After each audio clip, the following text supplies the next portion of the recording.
Presidency so far. I'm Elaine Quijano, and this is Red and Blue.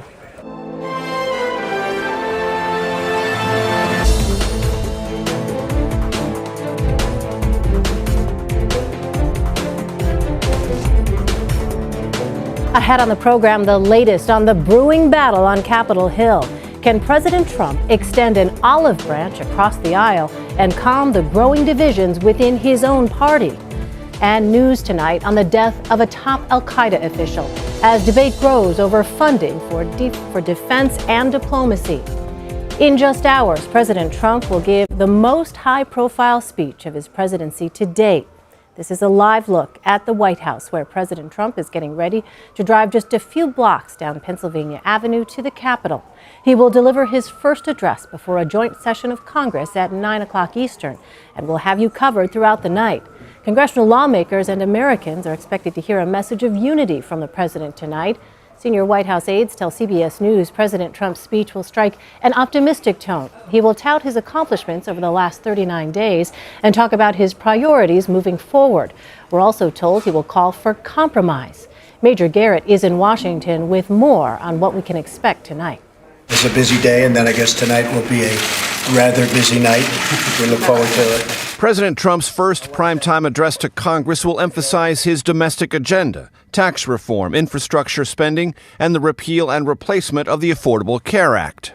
We're coming out with a health care plan that I think will be terrific. It'll be very inclusive, and I think it's going to do really what people are wanting it to do. The president is also open to comprehensive immigration reform, including possible legal status for undocumented immigrants with clean criminal records. In a lunch with television anchors today, Mr. Trump said, "The time is right for an immigration bill as long as there is compromise on both sides." We'll include a historic increase in defense spending. On foreign policy, the president will call for increased military spending at the expense of foreign aid, which makes up less than 1% of federal spending. Mr. Trump is also expected to defend his executive order restricting travel from 7 predominantly Muslim countries. We've directed the elimination of regulations that the president will devote the top of his speech to accomplishments he believes have been overlooked, like reducing federal regulations and speeding up energy projects.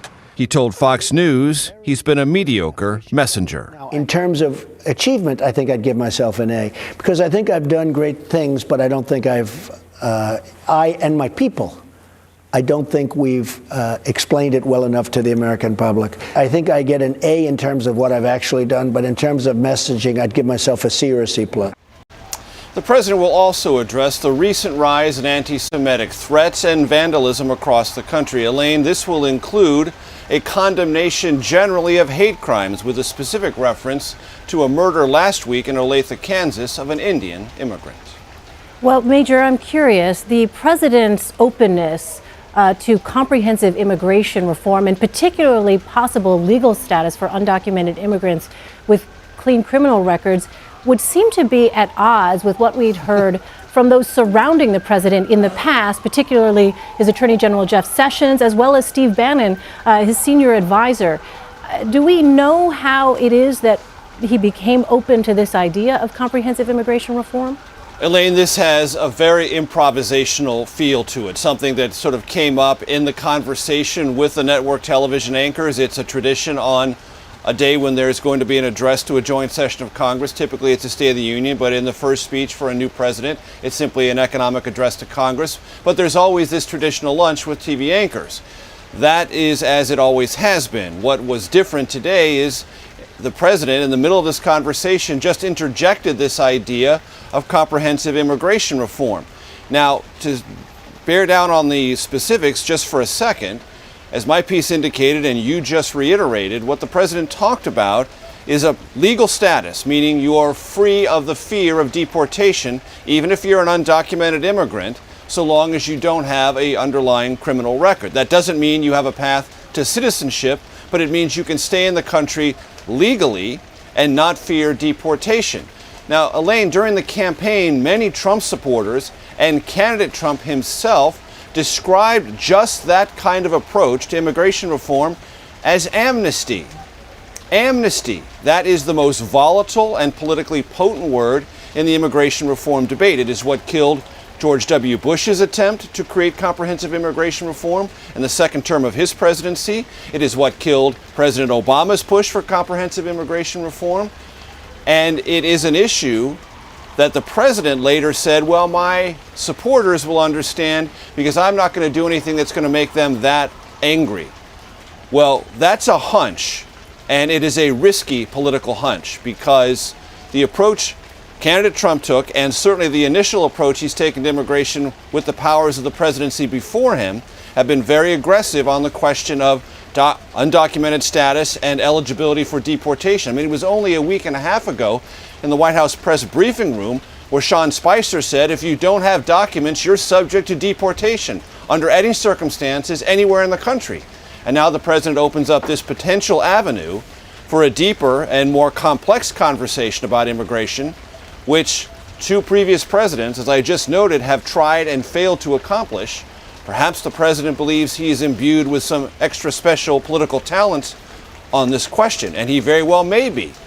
But the predicate he laid down during the campaign is completely at odds with what he said today. Yeah, amnesty really has been sort of this scarlet letter, if you will, when it comes to the immigration reform debate. Major, for tonight, who is the president's primary audience, you think?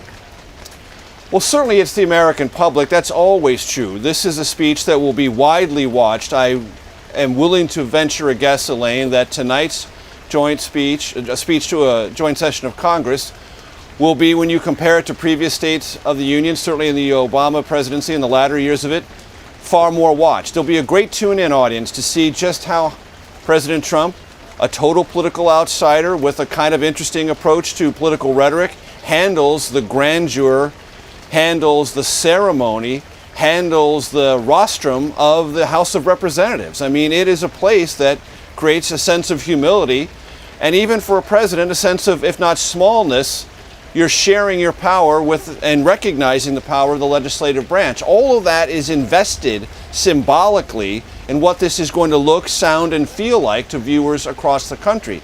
So there's going to be a tremendous look-in, curious audience tonight. So that's the biggest audience, of course. In intimate political terms, he needs to give, or let me rephrase that, House and Senate Republicans hope he gives them an outline of what he's willing to accept and what he's willing to push for and put his own political clout, such as it is, on the line for in terms of legislative priorities, to give them ammunition, if you will, to take back home and to talk among themselves about moving this Trump and Republican agenda forward.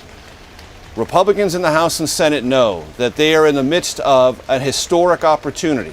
Never before have they had a president willing to sign their legislative ideas or had as large a majority in the House and simultaneously a good-sized majority in the Senate. Most of those in the House and Senate on the Republican side of a distinctly conservative orientation. They know there's a huge opportunity. More importantly, Elaine, they know there is tremendous pent-up demand among conservative activists to move on these big issues. Repeal and replace the Affordable Care Act, deal with tax reform, deal with domestic spending, bring the budget deficits down, and by extension, the federal debt down. And lack of movement on those issues will hobble first and then possibly cripple this Republican majority, even as they believe they have these great opportunities. So Republicans are going to hope the president tonight gives them impetus, gives them energy, and gives them a political way forward with the power of his voice and the power of his rhetoric so they can follow. A lot to look forward to tonight. Major Garrett, thank you so much. Sure. Congress is expecting to hear more details tonight, as Major just outlined, about the president's bold budget blueprint, which calls for deep cuts to diplomacy and foreign aid programs in order to help pay for increased military spending. Some Republicans are already pushing back against the president's proposal, including Senator Lindsey Graham, who called it dead on arrival. Here's Nancy Cordes. House Republicans were briefed this morning on their party's plan to replace Obamacare. North Carolina's Mark Meadows didn't like what he heard. The final result of where we are today is not something that I support. The plan being finalized by GOP leaders and the White House replaces some Obamacare subsidies with tax credits to help people buy insurance. Conservatives like Virginia's Dave Bratt say that's just another handout. And some of the stuff in there is just not what we promised people for 6 years. It's not a repeal of Obamacare. There were more warning signs in the Senate, where Republicans can afford just 2 GOP defections. 3 conservatives tweeted that a full repeal is the bare minimum they'll accept. We're going to be unified on this. House Speaker Paul Ryan insisted the holdouts will come around. I think you're going to have a lot of churning in any kind of legislative product like this. There was also a lot of churning today over the president's proposal to dramatically cut foreign aid and move that money to defense. In a letter to congressional leaders, 120 retired military officers argued diplomatic dollars are critical to preventing conflict. Former Air Force General Richard Hawley. Because the last thing we want to do is go into a place, break a bunch of glass, and not have any clue how to put it back together. He found a powerful ally in the Senate's Republican leader, Mitch McConnell. Do you think this Senate could approve a budget that slashes State Department funding by about a third? Probably not. I, for one, just speaking for myself, think the diplomatic portion of the federal budget is very important. And you get results a lot cheaper, frequently, than you do on the defense side. Leader McConnell said just yesterday that his agenda and the president's are exactly the same, but clearly, Elaine, they diverge on this issue, and he told me he hasn't had a chance to discuss it with the president yet. Well, Nancy, the administration's emerging budget proposal stands as a challenge to Republican budget hawks like Speaker Ryan, and today he reiterated that he still has hope that entitlement reform can happen.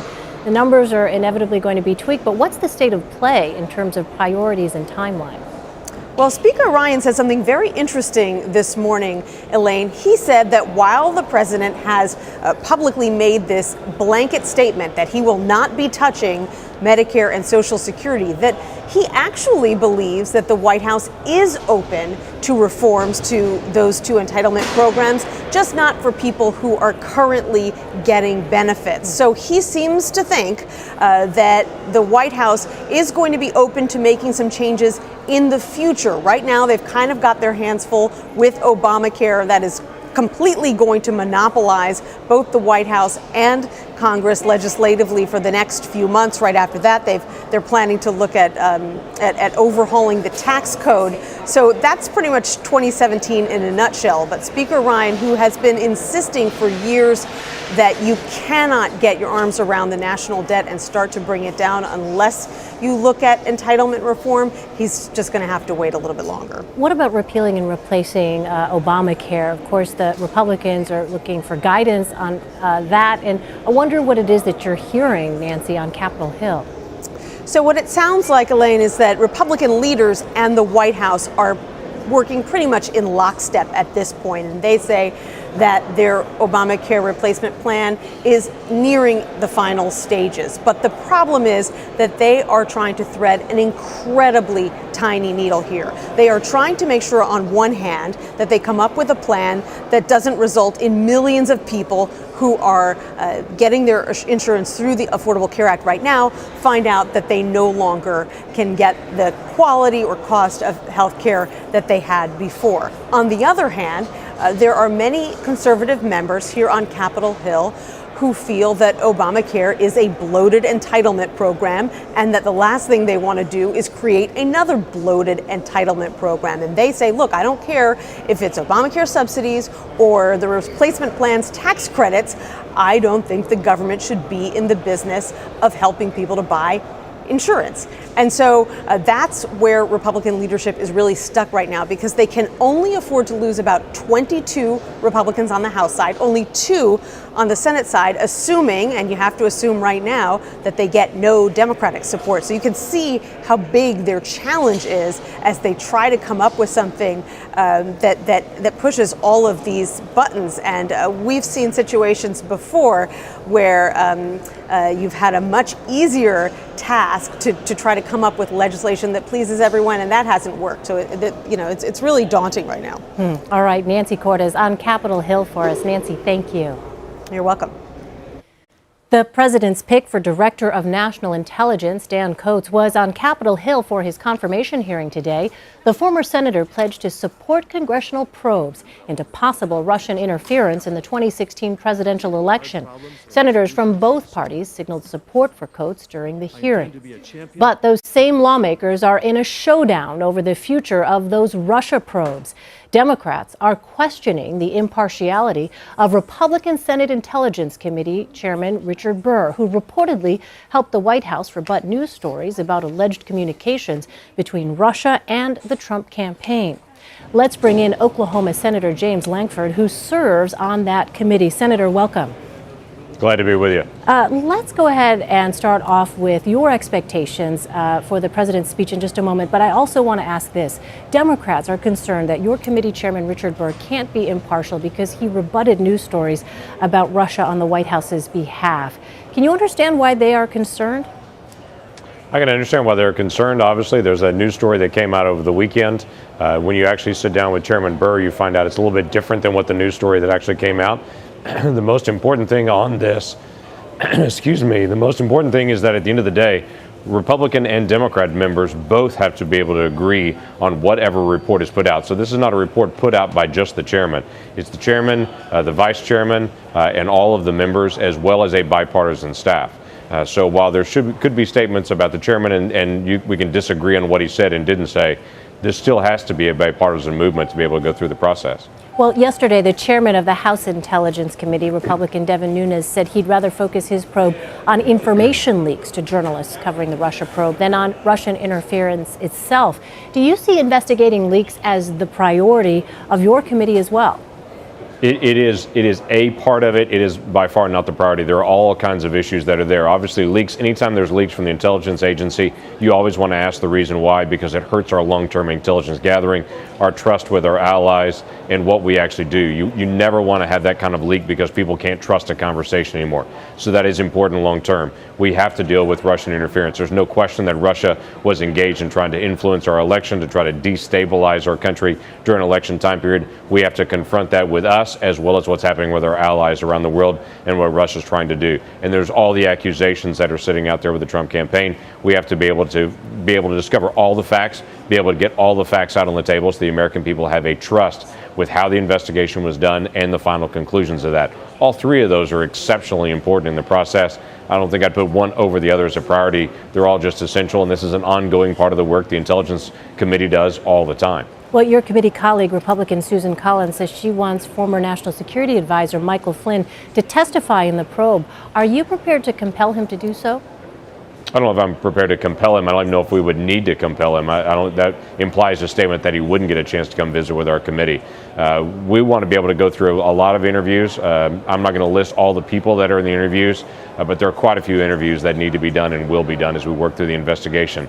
But at the end of the day, again, Republicans and Democrats alike have to agree on the final report, which means we both have to agree on the thoroughness of that investigation. And would you, Senator, be open to a subpoena on the president's tax returns?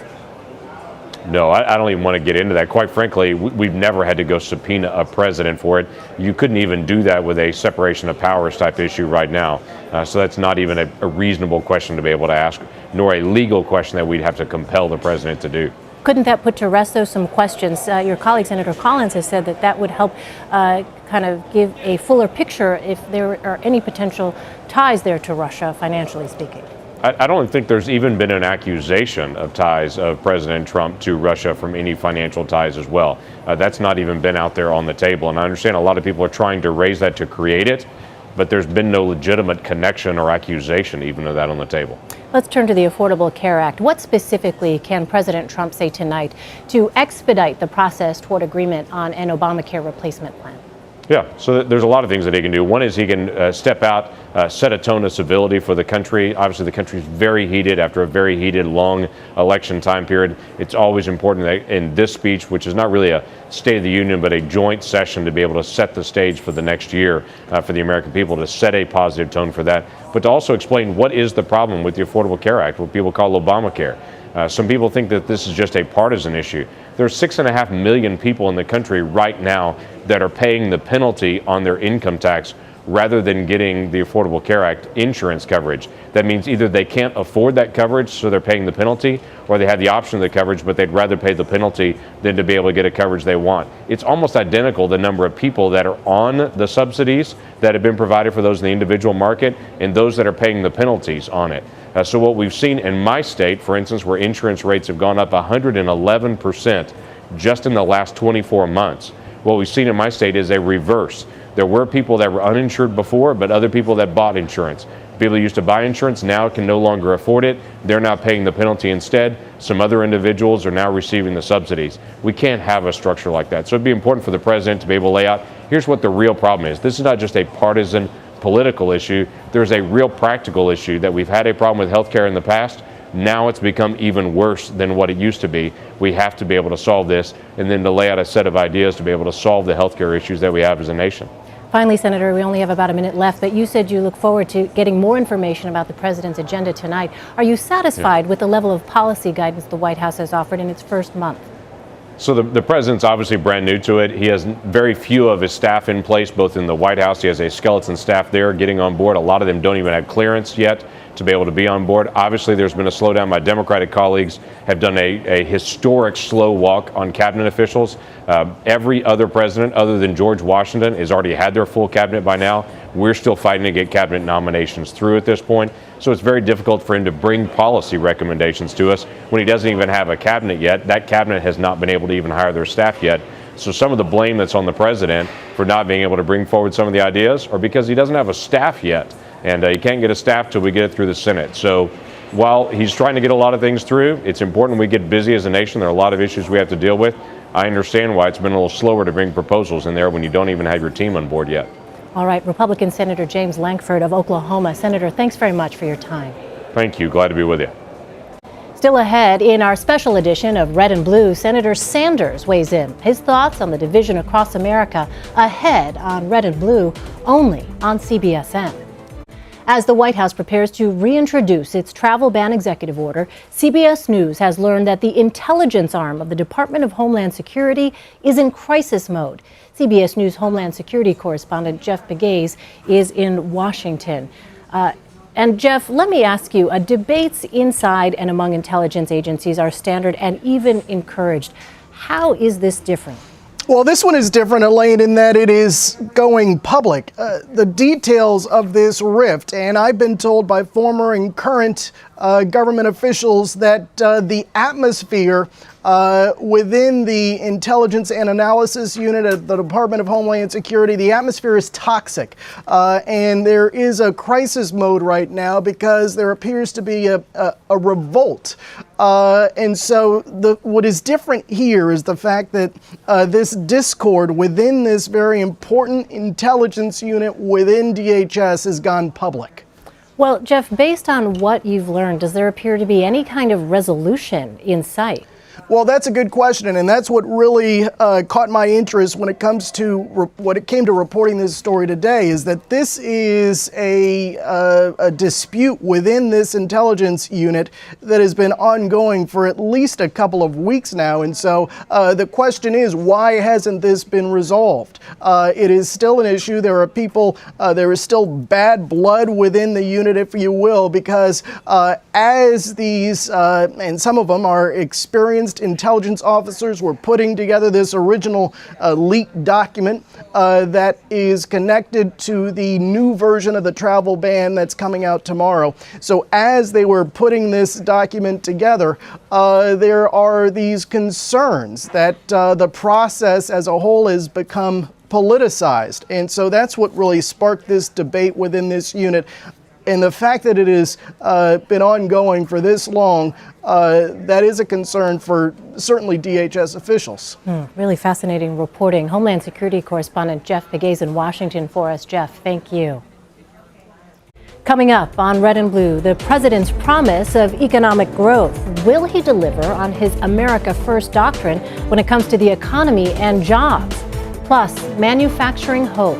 We'll share the stories of struggling Americans in Erie, Pennsylvania, in the latest edition of our CBSN Original series. Can the president restore optimism to the Rust Belt? That's next on CBSN.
Welcome back to this special edition of Red and Blue here on CBSN. A live look now at the Capitol on this evening. We are just about 90 minutes or so away from when President Donald Trump will enter the House chamber to give his first address as president to a joint session of Congress. Hi, everyone. I'm Elaine Quijano. We are learning new details about what the president might say tonight, including new information about his stance on immigration. Earlier today, the president met with a group of network anchors where he made some of his intentions known, saying, quote, "The time is right for an immigration bill as long as there is compromise on both sides." CBS Evening News anchor and managing editor Scott Pelley was in that meeting and joins us now from Washington. So, Scott, did the president explain what that compromise might be?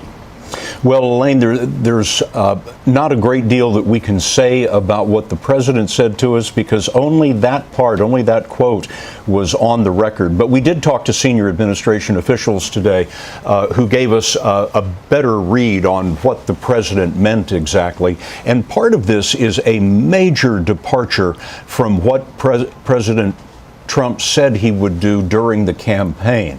If you'll recall, during the campaign, sometimes he spoke of rounding up 11 million illegal immigrants in this country and sending them back to Mexico. But today he was saying that compromise was absolutely essential, compromise on both sides. And the senior administration official said that the president would consider whether there could be a path to legal status, not citizenship, but a legal status for illegal immigrants who are already in the country, immigrants who have clean criminal records and pay their federal and state taxes, but a path to their staying in the country and being able to hold a job legally. But this would be all part of a comprehensive immigration bill. And getting a comprehensive immigration bill through that building behind me, as you know, Elaine, has been very difficult over these years. And so the president's ideas would just be the start of that process. Yeah, fascinating to hear about that. I'm sure a lot of people on the right particularly will be watching closely to see what the details of those ideas the president has are. What about, Scott, the effort to repeal and replace the Affordable Health Care Act? What can you tell us about at least just sort of the status from the White House's perspective on that? Well, you know, Elaine, we've been talking to a lot of people today at the White House, in the U.S. House of Representatives, and in the Senate. And one of the things we learned today is that the House and the Senate and the White House are all working on essentially the same document at the same time. It's not that there are competing health care bills coming at us from various places. They're all working on the same document at the same time, ironing out their disagreements. This is, of course, among the Republican leadership. And they expect to have a replacement for the Affordable Care Act, also known as Obamacare, as early as the end of March, maybe the beginning of April. They have given up on the idea of a symbolic repeal of Obamacare to be followed at a later time by the replacement. They're going to do everything at once in one bill, repeal Obamacare and replace it. Now, Democrats have a different idea. They are steadfast against any repeal of Obamacare. All of the Democratic senators have said that they will not stand for a repeal of Obamacare. They want to work within the Obamacare framework. They're willing to talk about changing the law but not getting rid of it. So even though Republicans claim that they're on the same page here, that doesn't mean it's going to be smooth sailing either. Well, Scott, you also sat down with Senator Bernie Sanders. What did he say about working with the president? Well, Bernie Sanders said they hope he could work with the president, that Democrats in general could work with the president. There's one area of common ground here, and that is the president wants to dramatically increase spending on infrastructure, airports, roads, bridges, water systems, all that kind of thing. That's something Democrats have been looking for a very long time. The president's going to talk about that tonight during his address to the joint session of Congress. The question, of course, the devil is always in the details. How are you going to pay for it? And that's where the battleground will be. Finally, Scott, some Democratic leaders have been asking their members to be, quote, respectful during the president's address. Are there any indications that perhaps that might be an issue tonight? I don't think so. I spoke to the Democratic leader in the Senate, Senator Chuck Schumer, and the leader of the Democrats in the House, Nancy Pelosi, today, and they both said that their members will make their own choices, but they believe that everyone would be very respectful of the President of the United States. A large number of Democratic women in the House and Senate are going to be dressed in white tonight. It is a symbolic color of suffragettes and equal rights for women, and so the Democrats are going to try to make at least a statement in terms of color in what they're wearing. All right, CBS Evening News anchor and managing editor Scott Pelley, thanks so much for coming on Red and Blue here on CBSN. Elaine, great to be with you. Thank you. And be sure to join Scott, Nora O'Donnell, John Dickerson, and Gail King for full coverage of the presidential address to Congress. The address is scheduled for 9 p.m. Eastern on CBSN.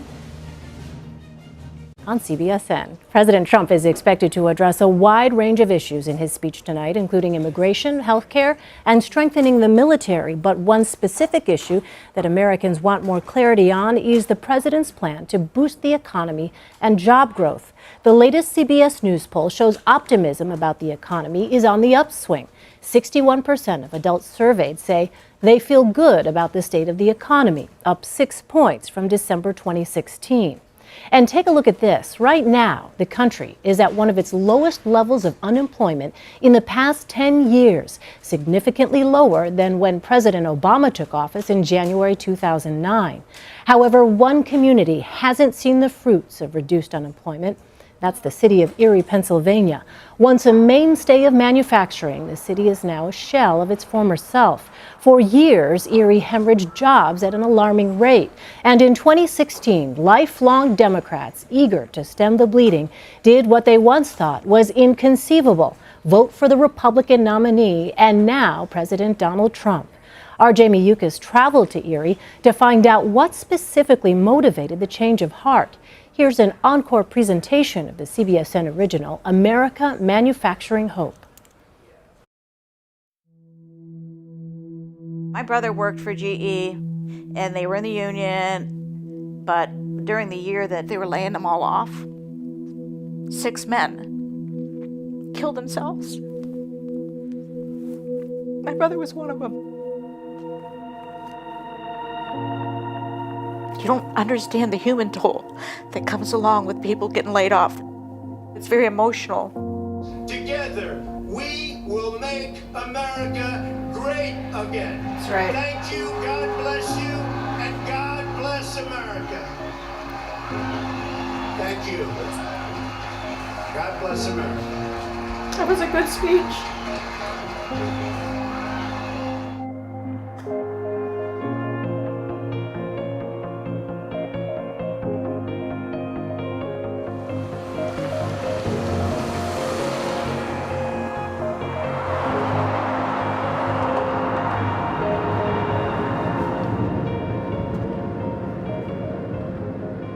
This is a portion of what used to all be industry here. This is known as 12th Street, and we used to call it the corridor.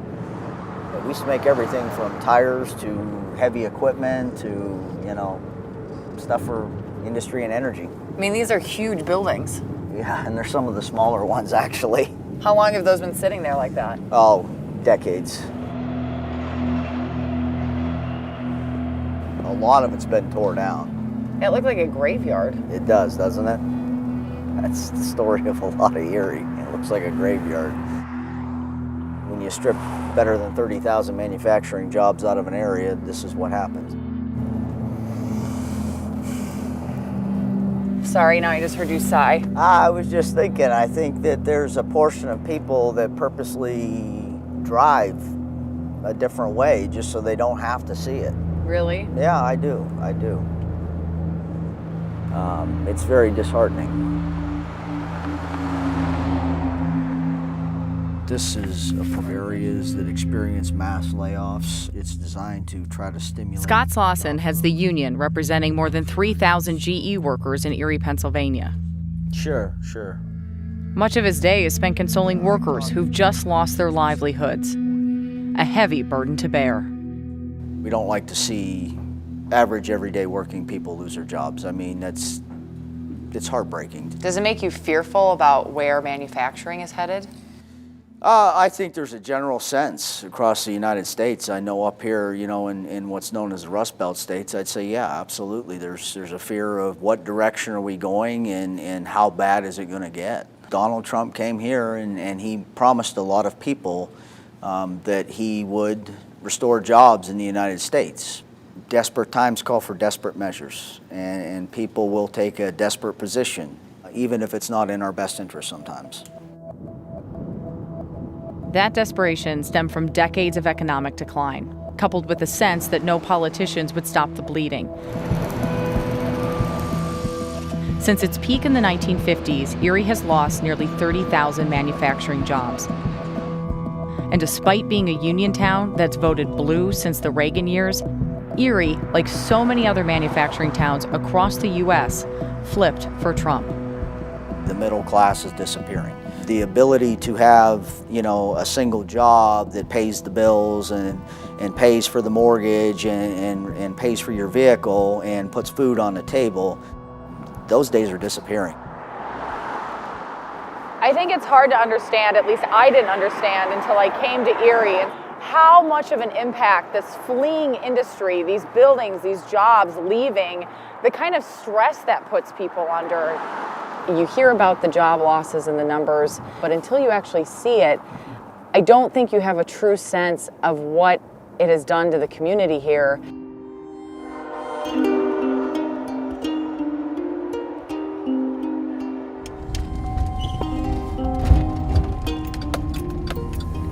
We're driving through pothole West 12th Street. This is my hometown in all its pothole glory.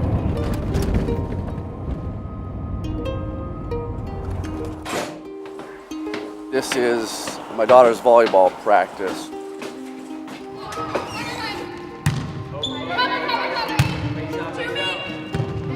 I was permanently laid off March of last year. Okay, so you're gonna get a bowl or a burrito? I don't know, I've never been here. Todd is divorced, and his daughter lives across town with her mom. For father and daughter, volleyball and dinner is their special time together. I got the corn sauce, that's good. I've watched myself, as well as friends, lose jobs all over the town. You have all these people that made, you know, $30, $40+ an hour, and they're having to apply for these jobs. They're like $8, $10, $12 an hour. It's one of the most stressful times in your life. Or back in the 90s, I could leave one job at 7 a.m. and have another job by 8:30, 9 o'clock that morning, literally. It's not like that anymore. I know, this year went really fast. Like, really fast. Then you'll have your permit this summer. Yeah. That'll be crazy. Yeah, I'll be the baby driver of the school. It's okay. Told her for like a year I'm going to lose my job. So it kind of turned into a kind of the joke was like, you losing your job today? You lose your job yet? What do you hope for your daughter? She's 16. She's going to be coming up here. Wow. Graduating high school. I have high hopes for her because she has high hopes. She wants to be a radiologist. Yeah, they can't outsource that, right? Right? I need a heart transplant. They're not going to ship me out someplace to get it done. Are you proud of your dad? Yeah. He always tries his best, and he's come through a lot of tough things. Like, you could see him be stressed about what he was going to do for his job or whether he was going to go into schooling or not, which was hard. Like, it's kind of hard to see a parent struggle when they're just trying to do everything they can for you. Going to different jobs just to try and be near me in life. It always makes me a priority.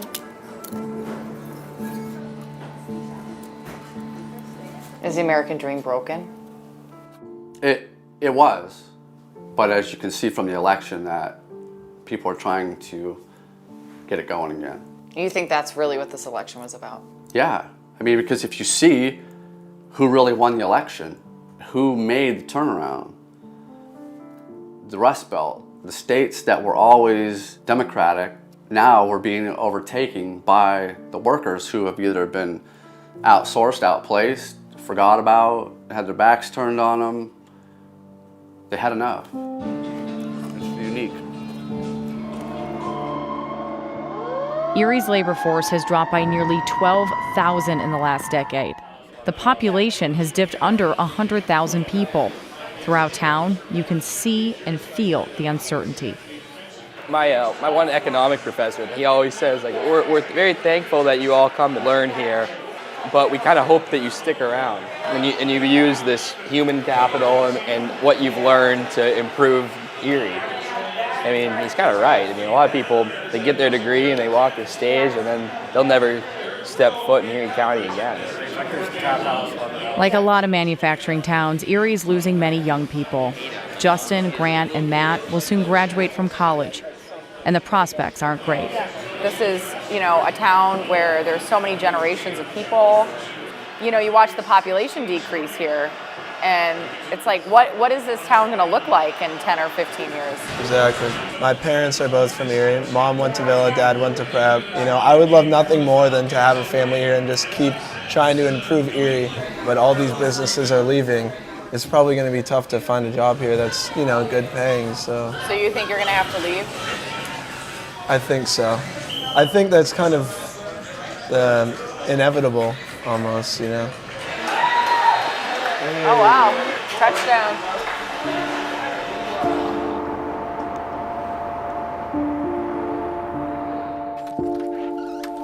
Hi, how are you? I'm Jamie. I'm Sean. Nice to meet you, Sean. Hi. And I'm Patrick. Patrick, nice to meet you. I'm Jamie. Oh, are these all the grandkids? Yep, that's Justin. These are the identical twin grandsons. Oh my goodness. That's so cute. The Gallaghers have seen their hometown fall into economic turmoil over 3 generations. This past election, they said they could no longer sit and let it continue. I've been a registered Democrat for over 50 years. 50 years. And did you vote for Donald Trump? I had to. There's so many frustrated people with the local leaders not being able to help them that they said, let's see what Donald Trump can do. He made these campaign promises, and one by one, he's starting to check them off the list. It is nice to see that elected leader at the national level is acting on his campaign promises. Local leaders in Erie, they don't always act on what they say they're going to act. They want to be heard. Their voices want to be heard.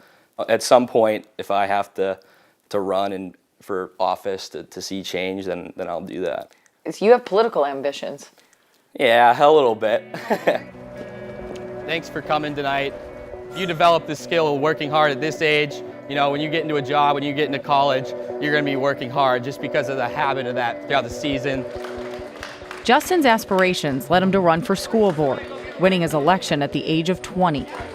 Yeah, I talk to people in the community all the time as a board member, and I hear, hey, lost my job with GE, I'm collecting unemployment. What's the tax situation going to be like this year? Or, yeah, is the plant going to close down in Erie? Do I switch businesses because I'm foreshadowing that to happen?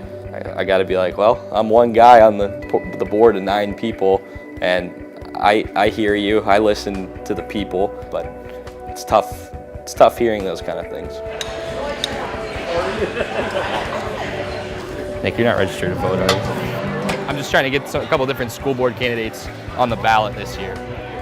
Could you give me my last signature when you're done? Go ahead, I can do it now. All right. The pressure's on these local leaders because voting in Donald Trump at the federal level in the White House kind of sent a message, I think, to elected officials all over the country that we let things slip this long, but now we're keeping an eye on you.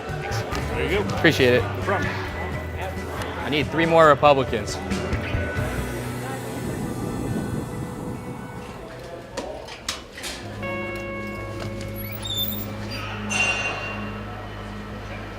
Start our first motor starter. We are in the classroom section at the Erie Institute of Technology. This is where a number of laid-off workers have come to get retrained into new skills and basically get trained into jobs that they've never done before in a relatively short amount of time. And what's fascinating to me is that they are all middle-aged white men who I think their families are very dependent upon them working. Make sure you get that disconnect. Right here? This one? Did you ever think that this is what you would be doing? Well, if you would have told me 3 years ago that I'd be in school at 54 years old, I would have told you were crazy. So what made you come? Well, I lost my job a year ago yesterday, and I really didn't have any options. Guess it's time to reinvent myself. Jim is married with a daughter and a 5-year-old grandson. He has lived most of his life in Erie. There are a lot of people who hope jobs and manufacturing jobs come back to this area. A lot of people in this last election voted for someone they think can fix the economy. Do you think who's in office now can fix the economy? Well, I certainly hope so. I think it's our last chance because election after election is just getting worse and worse. So myself, I voted for Trump because, like I said, status quo wasn't doing it anymore. So got to take a gamble. They're just picking on him because, you know, they like to pick on him. I mean, he's a target. He's wide open. He asked for it. Let's back up from that disconnect. This program has given you new hope? Oh, definitely. It changed my life. It gave me the opportunity to learn a new trade. What would you have done without the program? I shudder to think about it. I mean, I would have got a job, maybe 2 jobs, but I definitely would have still tried to move even without the schooling. Erie is definitely a sinking ship, and it'd be crazy not to get off a ship that's sinking. The only thing that really kept me around as long as I did was, you know, a good job like GE, you just can't, it's hard to leave a job that you make, you know, really good money. So, but then when they laid me off, and that was the decision, and so it was time to leave. I landed a job in New Mexico where I'll be relocating.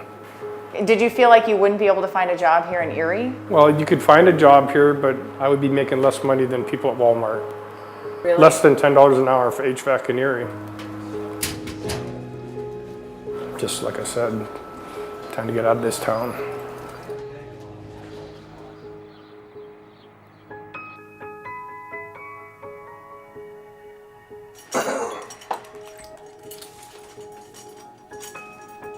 Up on campus, I almost always look like an executive or something, like amongst the college crowd. What are you going to do when you're done with school? Well, I guess I'm gonna try to get that job at GE, but I mean, there's none to apply for. And I have a couple of friends that are engineering interns, and the one has put in 40 applications. His GPA's 3.8, 3.9, and he hasn't heard back or anything. So what's he going to do? Well, we've been discussing about moving. just we always kind of throw it out there, and we'll go on to realtor.com and look up houses in Texas, or then I'll get on, hey, why don't we move to Nashville? And then we're looking up houses in Nashville. Grandpa, how does it make you feel to hear him talk about potentially having to leave? I'll tell you, he adds a lot of life to my old life. You know, he really makes Grandma and I feel pretty good. I'd like to see him stick around, but I don't think he's going to be able to. That obviously impacts him to hear you say that. Holy shit. Oh man, it's tough. You gotta go where the money is though. So, I mean, if you can't find a job around here, you gotta go elsewhere. Oh man. First time a tear rolled down my face since Donald Trump won. I want to see positive change. I want to see positive change for Erie County and Pennsylvania and the country. So regardless who's in office, I just want them to enact policies that will help Americans, help lives.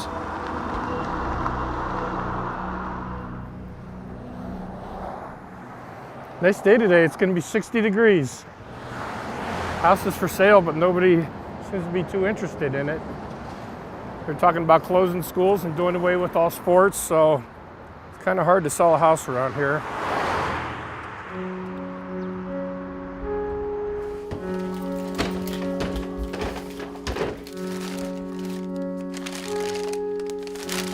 Most everything is packed, except for clothes and stuff from the kitchen, dishes. We got rid of a lot of stuff for the move. Tucker likes to fight. He's gonna go down to New Mexico and beat up some roadrunners, I think. Come here.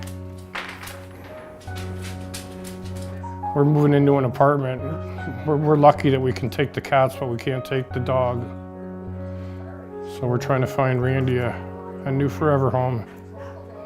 I'm sure I'll find her a home, because she's a good girl. She doesn't do anything wrong.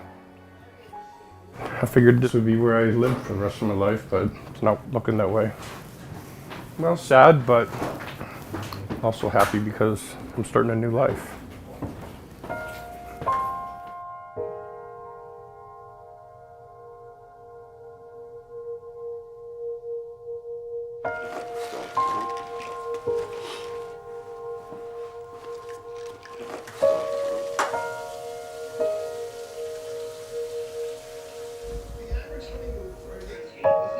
You know, when he was running for president, it was a lot different than, you know, him being president now. And now that he's in office, I mean, it's real, and there's, you know, things that are happening, and there's consequences. I anticipated there would be a lot of change.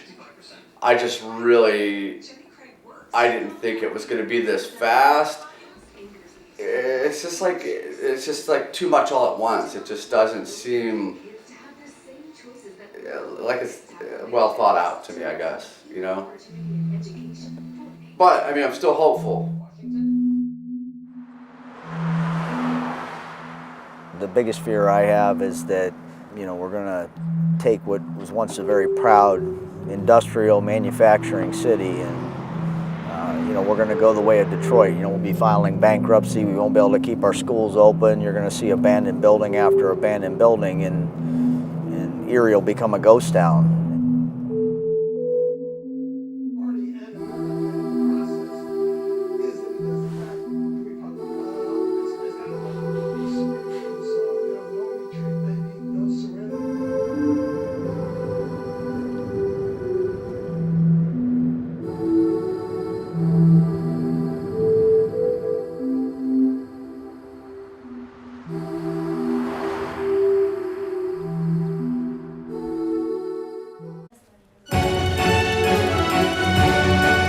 That was Jamie Yukas reporting. I'm Elaine Quijano at the CBS News Broadcast Center in New York. As we await President Trump approaching Capitol Hill, there's a live look at the White House. We are getting our first look at excerpts that the White House has released ahead of the president's address to the joint session of Congress. One of those excerpts reads, "The time for small thinking is over. The time for trivial fights is behind us. We just need the courage to share the dreams that fill our hearts, the bravery to express the hopes that stir our souls, and the confidence to turn those hopes and dreams to action." We, of course, had been told by senior White House administration officials that, in fact, there would be an optimistic tone to the president's address tonight. Again, we are just getting our first look at excerpts of the president's address ahead of that speech, set to take place in just about an hour. But as we continue to wait, let's go ahead and continue our conversation about manufacturing in America. And I want to bring in now Jeremy Haft, who is in our CBS News Washington Bureau. Jeremy is an adjunct professor at Georgetown University, specializing in trade and competitiveness in jobs. He wrote a recent opinion piece in Forbes called "Trump's Border Tax Talk Threatens Rust Belt Jobs."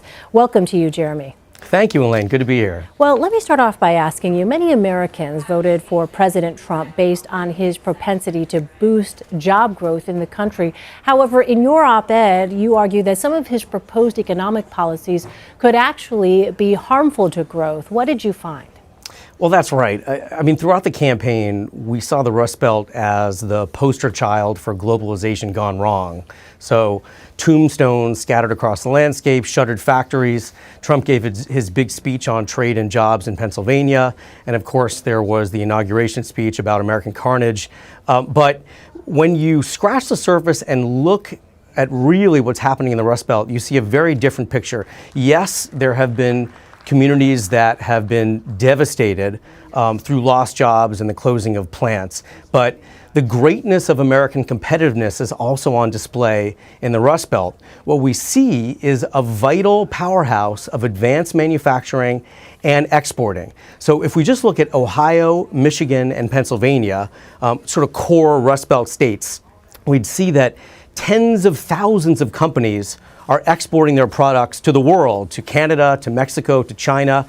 And these companies support hundreds of thousands of jobs. Now, what do they make? They make auto parts, airplane parts, advanced machinery, chemicals, optics, and all of these jobs would be threatened by Trump's proposed economic policies that we heard all through the campaign and into the first month of the administration, where tariffs and a border adjustment tax, which essentially is meant to save and protect jobs, would actually threaten jobs across the Rust Belt and across this country.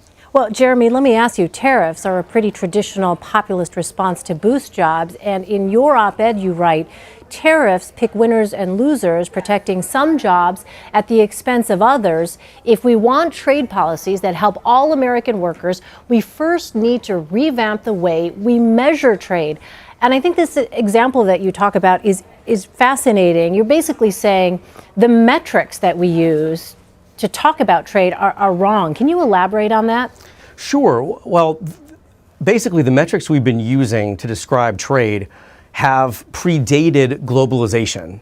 So in effect, we're measuring trade as if we were still swapping wine for cloth, which is a 150-year-old paradigm.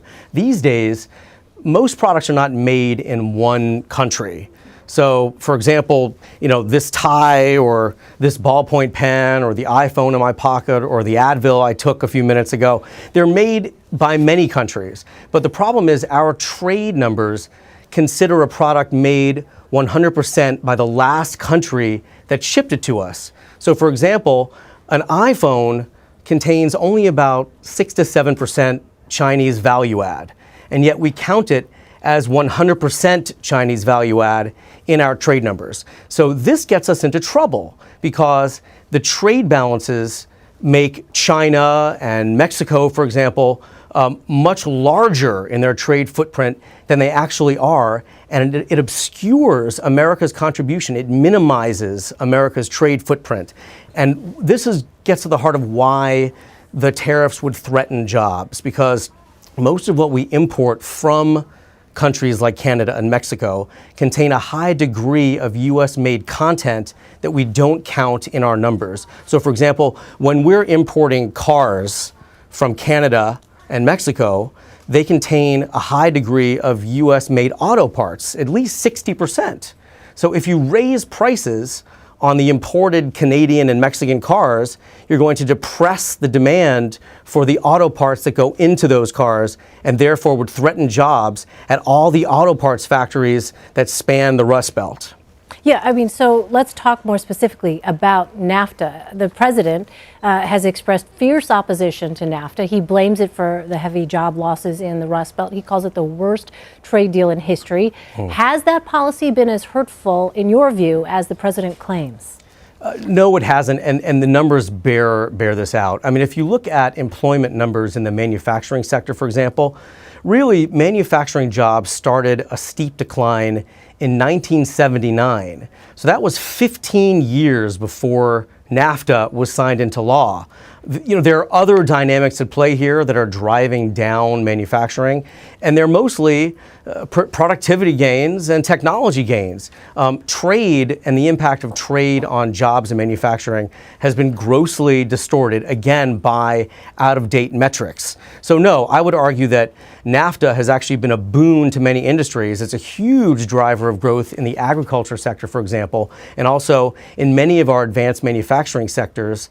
And again, these areas would be threatened if NAFTA were suddenly repealed. Well, so yes, if the president does go ahead and scrap NAFTA, what do you think the implications and the impact of that would be?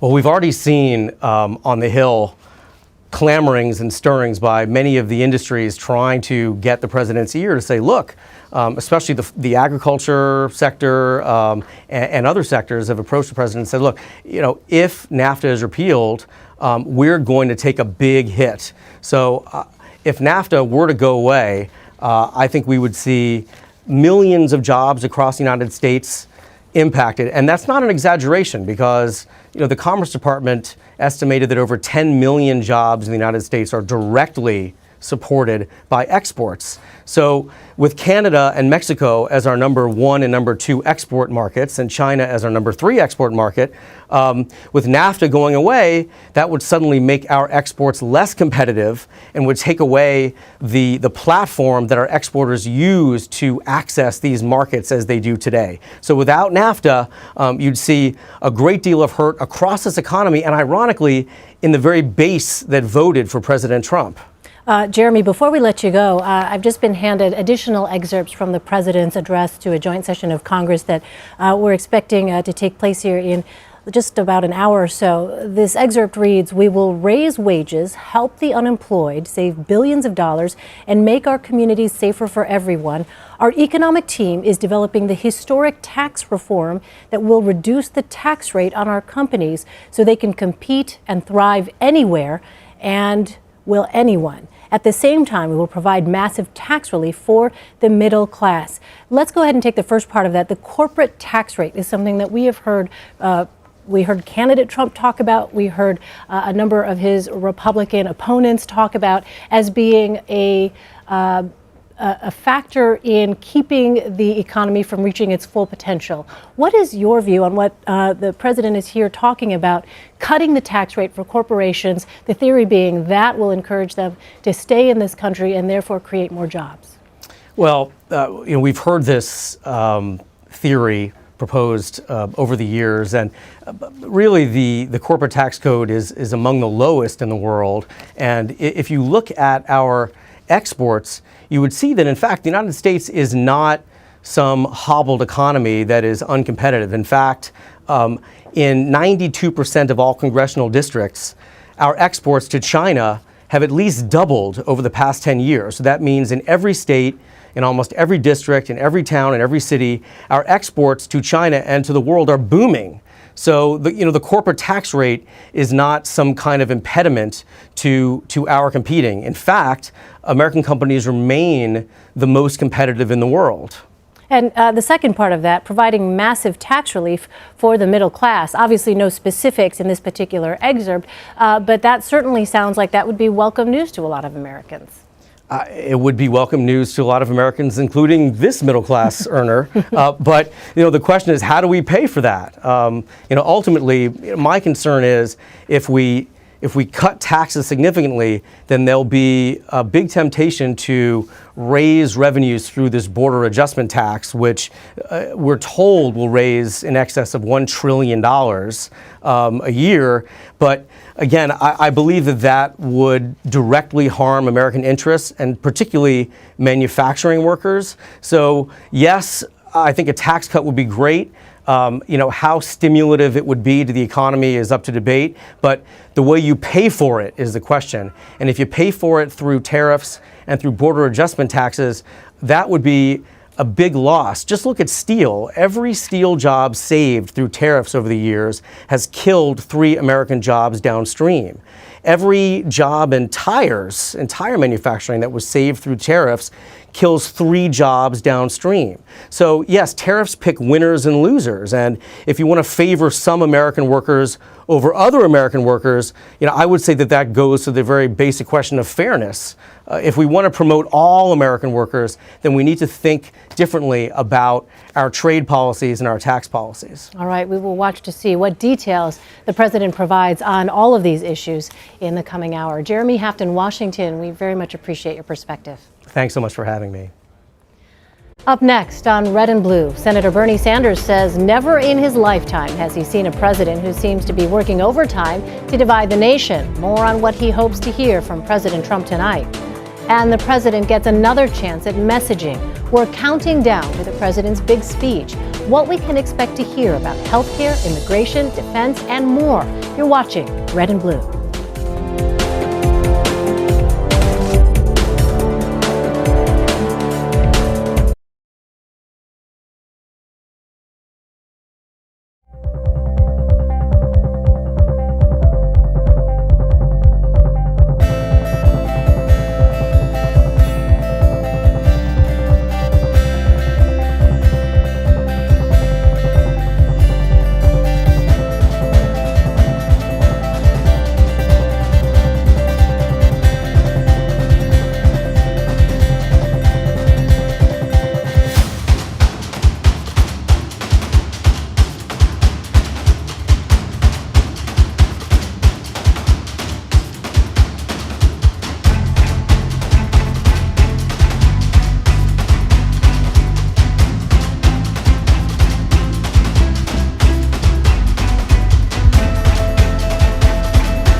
In 1 hour, President Trump will have the opportunity to refocus the message and the mission of his administration.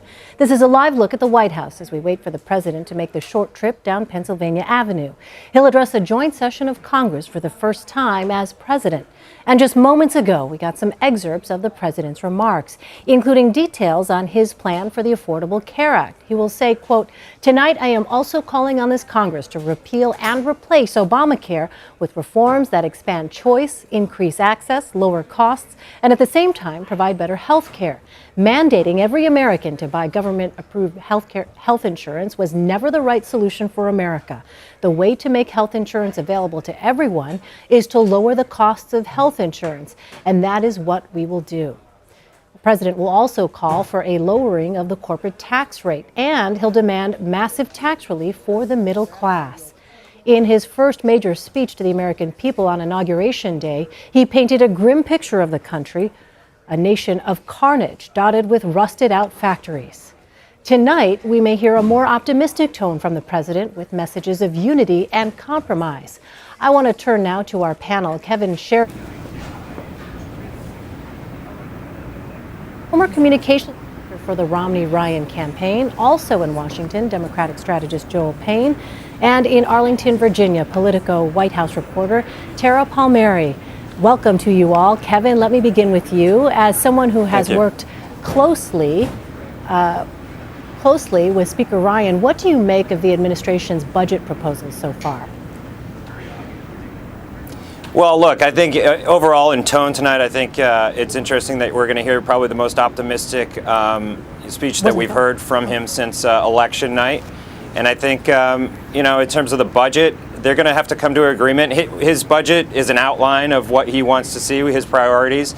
Congress is going to have their say in it as well. They always do. So these are just the outlines of it. I think you will see a plus up in defense. I think you'll see more spending there as the president laid out. I don't know that it will get to the number that he's looking for, but they'll have to work through Congress for that. Some of the cuts to the State Department and other places probably won't be as deep as they say, but we'll just have to work it through Congress and work it with him. But that's his initial outlines. I think it's going to be a really interesting speech tonight because we've seen they've telegraphed that they're going to be more optimistic than they've been, and this will be the first time we've seen that since election night. And it could be a real opportunity for him to fill the chair, assume the role. This is a really big moment for him, and in front of the American people, in front of tens of millions of people. All right, as we take a look at a live picture, there you see the president's vehicle as we anticipate his departure there a short while from now. His departure from the White House en route to the Capitol. We'll continue to watch that live picture. In the meantime, let me bring you in, Joel. In a pre-buttal to President Trump's address, Democratic leaders slammed the deep cuts to domestic programs in his new budget. What is the issue, as Democrats see it, in increasing defense spending by that amount? Well, Elaine, a budget is a moral document. That's something that Democrats feel deeply. And, this president has shown that his priorities are not aligned with the priorities of many American people. I think what folks were hoping for was that the president was going to put together a budget document that was going to unite people, that was going to focus on things like improving health care, improving access to health care, improving education opportunities. And you don't really see that. There's nothing wrong with the president addressing defense. There's nothing wrong with the president having other priorities, but it doesn't seem like his priorities are aligned with the priorities of the American people. So I think he has a lot of work to do to ensure that folks understand that he is aligned with where the American people are. All right, and Tara, thinking back to the president's inaugural address, will tonight's speech, you think, be in that vein, perhaps more red meat for his base, or do you expect the president to kind of reach across to people who maybe didn't support him and try and show that he can, in fact, strike a more optimistic, unifying tone? From the excerpts of the speech that have already started to leak out, it seems like his optimistic tone is kind of a little muddled and vague. There are some lines that sound like imagery about freeing our souls to look after our dreams. It's just like a lot of odd language. And yes, it sounds more optimistic than the gloom and doom of the inauguration speech and the convention speech. But I think what you're going to see for 40 minutes is not a lot of detail. And as Sean Spicer, I'd like to come over and see how it works out for you. So kind of start off as just a temporary, and then continue. All right, Tara, apologies, Tara. I'm going to stop you there because apparently we've lost your mic. We're going to try and fix that and get back to you. But I want to turn now to Kevin as we continue to keep our eye on that picture from the White House. That was a live look of President Trump's vehicle there as we await his departure from the White House. There is that picture now.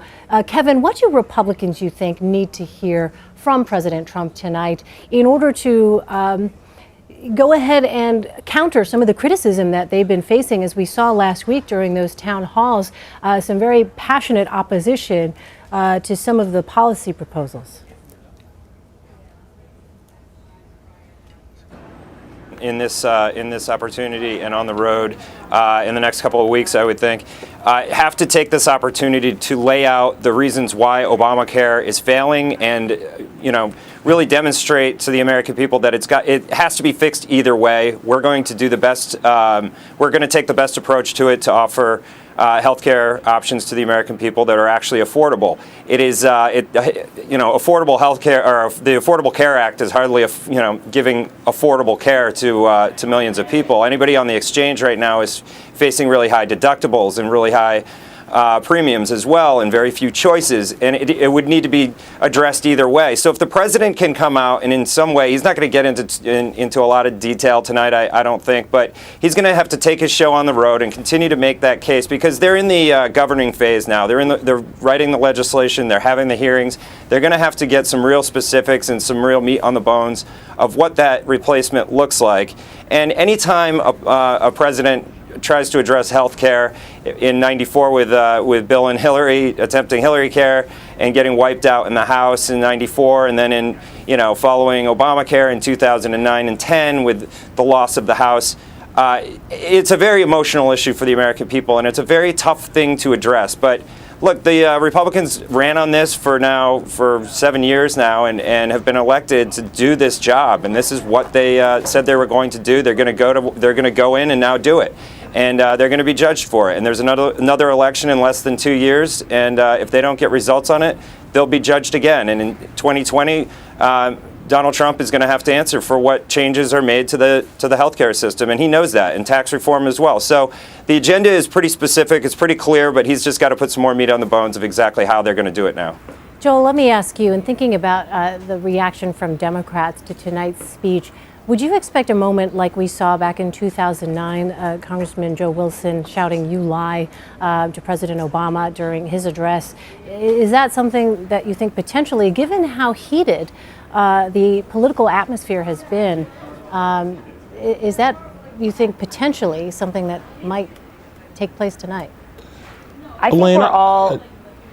Oh, I'm sorry. Go ahead, Joel. Sorry, Elaine. I don't expect to see that, particularly because Democrats have actually been very open about, hey, we want to work with this president. We want to give this president an opportunity to succeed. Yes, we don't agree with his rhetoric. We don't agree with his agenda.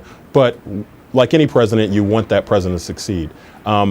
That said, Democrats will not be silent. They're gonna express their disagreement or their disenchantment with certain things. We know that some members of Congress are I think they're wearing suffragette white to stand in solidarity with women's rights issues and things of that nature. So you may see silent protests and things like that, but I do not believe you'll see anything disruptive from the Democratic side of the aisle. Tara, I'm going to bring you in. Apologies for stepping on you there. We have your mic back. No. Go ahead.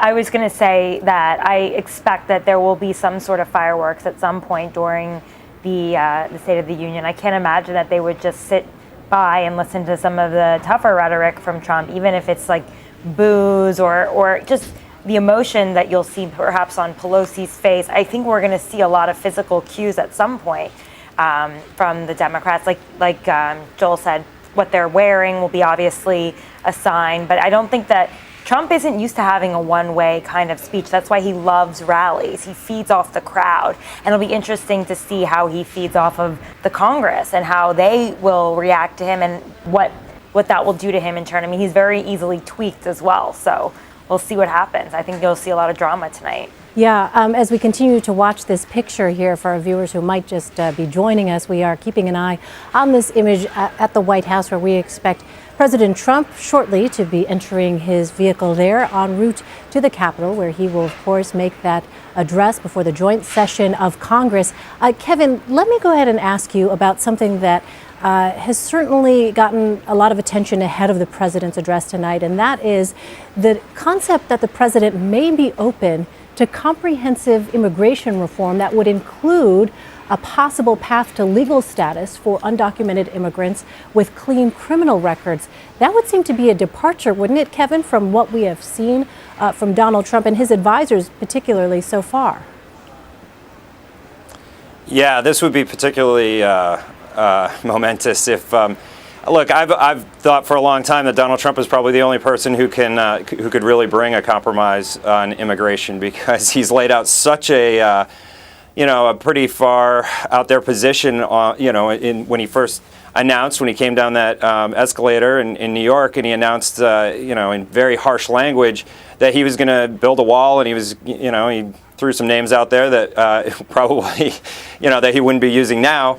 But if he could actually forge some sort of consensus on that, that would be a real historic deliverable that he would go into history with, because no one's been able to do it. Republicans tried under George W. Bush. Democrats just let it go and ran on it as a political issue. And now for Donald Trump to come along, the guy who's been most extreme on this, who wants to build a wall at the border, who wants to, said at one point he wanted to throw everyone out. If he could actually bridge that divide and bring the sides together, that would be momentous, if that's what he's really thinking about doing. All right, we're going to have to leave it there as we continue to see. There you see Steve Bannon just leaving the frame there of the picture, but Kevin Sheridan and Joel Payne in Washington and Tara Palmieri in Arlington, Virginia, I thank you all for your time. And you'll be back a little bit later in the broadcast. Now, our Scott Pelley also spoke with Democratic Senator Bernie Sanders, who believes that from Obamacare to budgeting, the president's priorities are not in line with the American people. Sanders also talked about the deep divide within Congress and with the White House. Senator, they're telling us at the White House that the president hopes to deliver a unity speech tonight. And I wonder, are there places where Democrats think they can work with the president? Scott, I truly hope that you're right, because I have never in my lifetime seen a president who seems to be working overtime to try to divide us up, to try to have us hate Muslims or hate Latinos or hate blacks or hate people in other countries. So I hope very much that perhaps the president has learned something from the American people, that we need a president that can bring us together, where we can have civil discourse, where we're not busy attacking federal judges or attacking the media every day, but that we can work together for a common purpose. And in what areas do you think Democrats can work with this president? Well, I'll give you a couple examples. Just today, we had a press conference announcing legislation with 19 co-sponsors, which would substantially lower the outrageously high cost of prescription drugs in this country. The president, as you know, has talked about that issue during the campaign. I would hope that the president would join us in saying, yes, it makes no sense that we as Americans pay by far the highest prices in the world than any other country, far higher than Canada. Let pharmacists, let Americans be able to purchase low-cost prescription drugs abroad. He comes on board that. I think we're going to pass that legislation, lower prices for millions of Americans. The president wants to spend billions on infrastructure. That's been a long time Democratic priority. Absolutely. It's something I have campaigned on. I, several years ago, proposed $1 trillion to rebuild our crumbling infrastructure, roads, bridges, water systems. We can create over 13 million good-paying jobs. President has talked about that. The question is, how do we fund it? Do we fund it by giving tax breaks to Wall Street and billionaires, or do we fund it in a way that works for the American people? If he comes up with a decent funding proposal, I think we're going to make progress on that. The president has talked about a $52 billion increase in spending for the Pentagon, and his OMB director, Office of Management and Budget Director, said they're going to take that out of domestic spending, out of things like the EPA, for example. Well, it's not just the EPA. Look, we today spend more on the military than the next 10 countries combined. The Pentagon is the only federal agency that cannot conduct an audit, has not conducted an audit. There are studies out there that they are wasting over $100 billion a year, unaccountable. They don't know where the money is going. So at a time when we have the highest rate of childhood poverty of any major country, when the middle class is shrinking, when many of our elderly people are barely making it on the kind of Social Security benefits they're receiving today, I would suggest strongly that we need to rebuild the middle class of this country, help the working families of this country, not expand military spending. And speaking of rebuilding, what does the Democratic Party have to do to rebuild and win in some elections coming Well, forward? I think it needs fundamental reform, and it needs to become a party which is a grassroots party, which works from the bottom on up, not as it has for many years from the top on down. We need to bring working people and young people into the party and make it clear that the Democratic Party is the party that will stand up to Wall Street, that will stand up to the pharmaceutical industry, that will stand up to the greed of corporate America, and that we are going to fight for the needs of working families. And I think if we do that, it is good public policy, and it's going to result in political victories. Do you think Democrats will give the president a polite reception this evening? I would hope so. I mean, he is the president of the United States. Thank you very much. Thank you. All right, that was CBS Evening News anchor and managing editor Scott Pelley, of course, talking to Democratic Senator Bernie Sanders as we continue to keep our eye on this picture here at the White House, where we expect very shortly President Trump to be exiting those doors, entering his vehicle there en route to the Capitol, the other end of Pennsylvania Avenue, where he will be making his first address to a joint session of Congress. Of course, very high expectations on this night at a time when lawmakers are looking for guidance, particularly Republicans who are wondering how it is they should proceed on his legislative priorities, as well as Americans who are wondering what specific plans he may have when it comes to issues like boosting the economy and, as we heard from our Jamie Yuccas, creating jobs. Now, we saw a short time ago the president's senior advisor, Steve Bannon, walking out of frame there, and we are continuing to keep our eye on this. In the meantime, we can tell you that over in the House chamber itself, members of the House have begun taking their seats there for the president's address. Roughly half of the House has arrived, but we're going to continue to show you this picture here in case the president does come out. We can also tell you that a group of about a dozen Democratic women wearing white are sitting in the middle of the chamber of the Democratic side of the aisle. And among the members who have staked out their seats near the aisle, this is something that we have seen traditionally, people positioning themselves near the aisle in order to have that opportunity to shake the president's hand as the president comes out and walks down the aisle.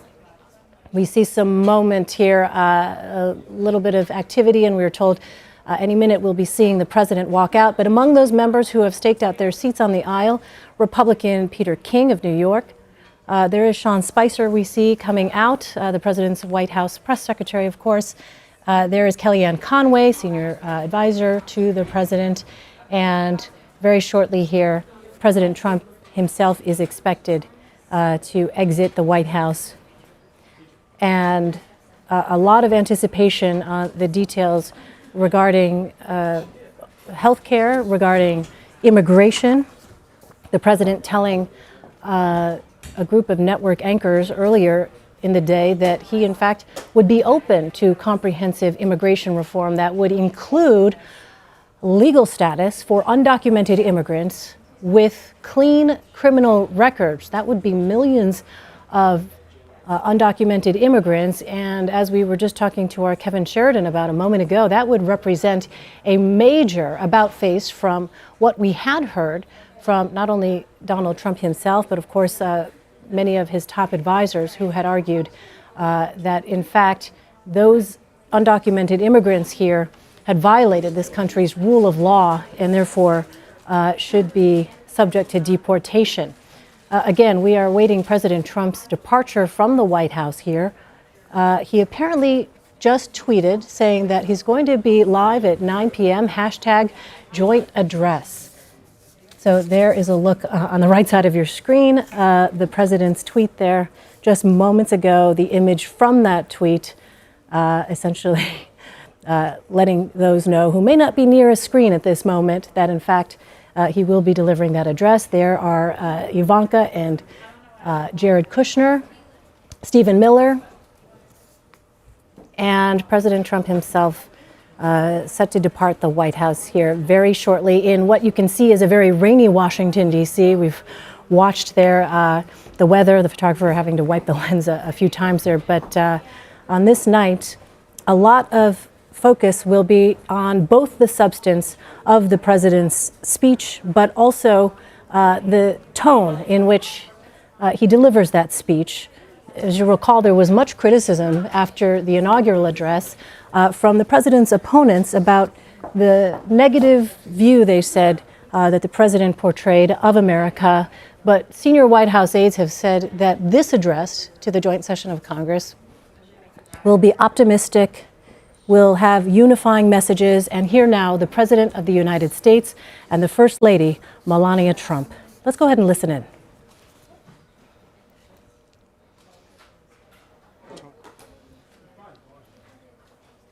All right, no sound there from the mics. A lot of rain, as you can perhaps tell from that picture there. But this, the image from the south lawn of the White House as the president gets ready to make his way down Pennsylvania Avenue to the United States Capitol. Already, we know that a number, as I was saying earlier, a number of lawmakers have positioned themselves near the aisle so that they can be there to greet the president when he makes his way down towards the podium. Among those, we told you, Republicans Peter King of New York, Tim Murphy of Pennsylvania, Billy Long of Missouri, Brett Guthrie of Kentucky, Gus Bilirakis of Florida. Guests, apparently, we are told by our Capitol Hill producer, Walt Cronkite, that guests are still arriving in the viewing galleries. They're having to pass through security before walking into the chamber. There, a look at the president as he appears to be reviewing perhaps his address before this highly anticipated speech to members of Congress and, of course, to the nation. Our Major Garrett, of course, earlier in the evening, talking about the different audiences that the president is hoping to reach with this address. And again, this coming at a time when senior White House aides have said this will be an optimistic speech, an optimistic vision of the country that the president will portray tonight. So there goes the president's motorcade. It will be making its way down Pennsylvania Avenue. And we will, of course, go ahead and bring you the images as he does arrive at the Capitol, which should be in just a few minutes. Meantime, Al-Qaeda's number 2 was killed by an American drone in Syria last weekend. David Martin reports the United States had been after him for decades. This is the only known picture of Abu al-Khairi al-Masri, which helps explain why he survived for so long as one of al-Qaeda's most senior leaders. But his string ran out on Sunday, when, according to U.S. officials, a CIA drone strike scored a direct hit on his car in northwestern Syria. A son-in-law of Osama bin Laden, al-Masri has been implicated in the 1998 bombings of 2 American embassies in Africa, which killed more than 200 people. Al-Masri, the name means he's from Egypt, was a longtime confidant of another Egyptian, Ayman al-Zawahiri, who became the leader of al-Qaeda after bin Laden was killed by U.S. Navy SEALs. In the years after 9/11, al-Masri fled to Iran, where he reportedly spent a decade under house arrest, but also beyond the reach of American drone strikes. After his release, he went to Syria, where al-Qaeda has been attempting to take advantage of the chaos caused by the civil war to establish a new base of operations. Al-Masri was back in business, but also back in range of drone strikes. And on Sunday, the CIA found him one last time. ISIS is the main target, but drones have now killed about 10 senior al-Qaeda operatives in the 2.5 years since the U.S. began conducting airstrikes in Syria. Elaine? So, David, what does it indicate that al-Qaeda is now trying to gain a foothold in Syria? Well, al-Qaeda always looks for ungoverned space. And when the Syrian civil war began in 2013, that looked like a target of opportunity. One place actually closer to the west than either Afghanistan or Pakistan, where they could begin setting up a base of operations to conduct their attacks against the West. So the U.S., although its main air campaign in Syria is targeted on ISIS, every time it locates an al-Qaeda fighter or an al-Qaeda leader, it will take a strike at it. What, David, yesterday we learned Secretary of Defense James Mattis delivered a quote-unquote preliminary plan to defeat ISIS to the White House. What do you think that plan will look like? Well, that plan is for a worldwide strategy to take down ISIS, because ISIS is the classic case of punching a pillow. You hit it one place and it bulges out in another. So he believes it's not enough to just defeat ISIS in both Iraq and Syria. You need to keep it from cropping up in, say, the Sinai, which is one of the latest places where it's been active. And so this is a worldwide whole of government effort that includes not just airstrikes and commando raids. It also includes cyber attacks and information operations that would counter the ISIS message. And David, how much would you expect of that plan to be made public? Well, when it comes to cyber attacks, almost nothing is ever made public, so we're not going to find out much about the cyber attacks. I think the most visible part of the war against ISIS will continue to be in Iraq and Syria, and most specifically in the battle for western Mosul that's going on right now in Iraq, and the battle for the ISIS capital of Raqqa in Syria, which has yet to begin, but which should begin within a number of weeks. All right, David Martin at the Pentagon for us. David, thank you. Sure thing. We want to take you now to the House chamber, where there you see, of course, Vice President Mike Pence, along with House Speaker Paul Ryan. There you see Senator Amy Klobuchar, Senator Marco Rubio, Senator Bernie Sanders. We see, is that Mitch McConnell? Yes. And so at this point, members of Congress are finding their seats as President Trump's motorcade makes its way down Pennsylvania Avenue. Any moment here, we are expecting, of course, the joint session of Congress to be called to order. But there, in the meantime, you see a number of lawmakers continuing to file in to the chamber. We know from senior White House aides that the president is expected to strike an optimistic tone. And in fact, in some of the excerpts that we have already been given by the White House ahead of the president's address, we see some of that language. For instance, one excerpt reads, "The time for small thinking is over. The time for trivial fights is behind us. We just need the courage to share the dreams that fill our hearts, the bravery to express the hopes that stir our souls, and the confidence to turn those hopes and dreams to action."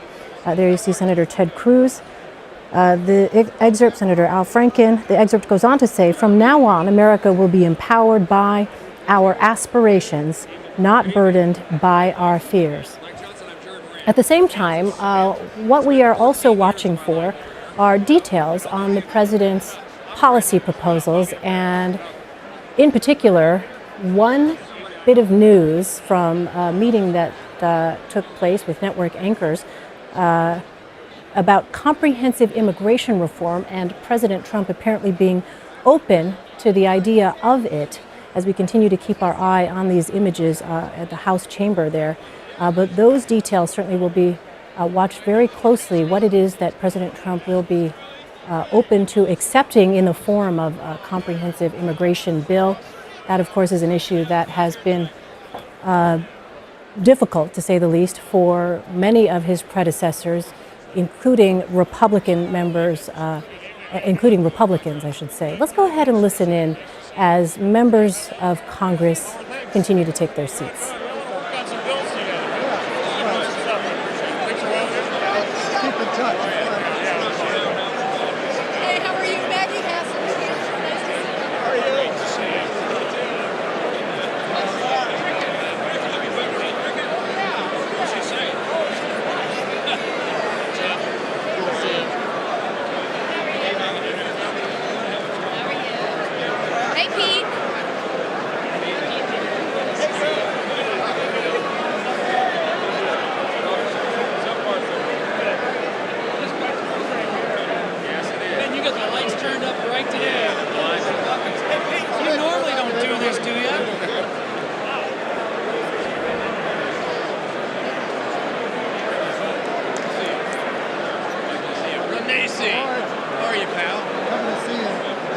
coming over this week or next week? I think Thursday. Good, excellent, good.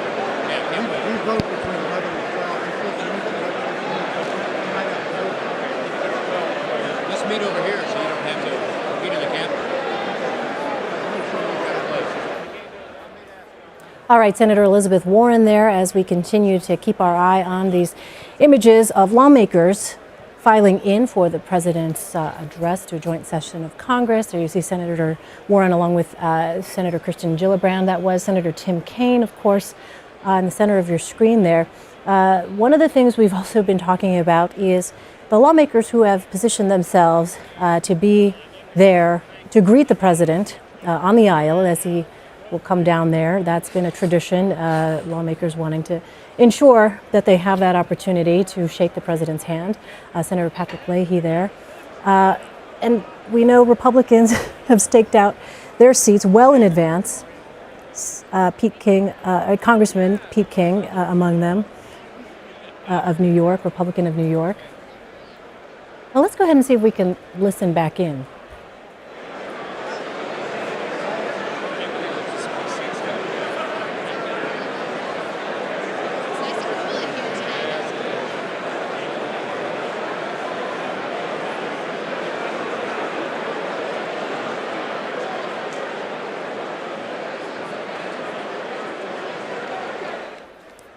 We are just moments away from President Trump addressing a joint session of Congress tonight for the very first time. It may be the most important policy speech yet of his new administration.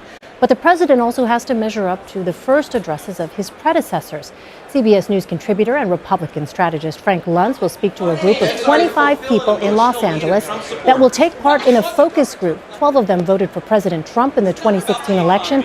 Another 12 voted for Hillary Clinton, and one individual voted for a third-party candidate. They will discuss and reflect on the president's remarks after he speaks. Frank? Well, you almost heard it over your conversation right there. I've got 20 of them who voted in the election for president, one of them who voted in every other office, but not for president because he didn't like any of the candidates. And they're going to tell us exactly what they want to hear tonight. So tell me, I'm going to do the whole back row. I'm going to start over here. What does Donald Trump need to say to you this evening for you to have confidence that he was the right choice and that he can lead this country? Immigration reform. More than anything else? More than anything else. Why? Because we have a lot of undocumented people in this United States, and they need to, if they want to become American citizens, there's laws on the books, and he needs to make it clear. What does he need to do? He needs to do something about Obamacare because it's going down the drain, and he needs to do something quickly to fix it. So you say quickly, how long? I'd say they've got 3 or 4 months to get it started. What does he need to do? Make America great again? That's a slogan. No, okay, so make the economics greater. We need more jobs, more opportunities for American citizens. What does he need to do? Donald Trump said he was going to be the law and order president. And I want to see how this speech is money for local law enforcement, not necessarily at the federal level, but spending by cities and states. Is that the job of a president, to be spending on local law enforcement? There's money available that the federal government already allocates for local law enforcement programs that have been gutted over the last 8 years that need to be replenished by this president. What does he need to do? More jobs for everyone. Do you think he can do it? Yes. You have faith in him? 100%. Why do you have that faith? Because he's a businessman. Yes. And money matters. Is Donald Trump a successful businessman to you all? Yes. No. Money matters. Yes. No. Not particularly. He lost billions of dollars. His casino in Las Vegas was practically a criminal enterprise set up, I believe, to write off billions of dollars so that he would not have to pay taxes, through which he was... You used the phrase criminal. I'm going to give you a chance to take that back. I won't do it. Las Vegas wouldn't let him open another casino. You say he's too corrupt for Las Vegas, guys. Okay, so tell me, which is actually a very funny line, tell me what does he need to do so that you won't dislike him so much? I don't believe it'll happen. I believe he should release his tax returns. Tonight. Tonight. I believe he should announce he's going to release his tax returns, and he's going to change. It will reassure me that he is not in debt to Russia.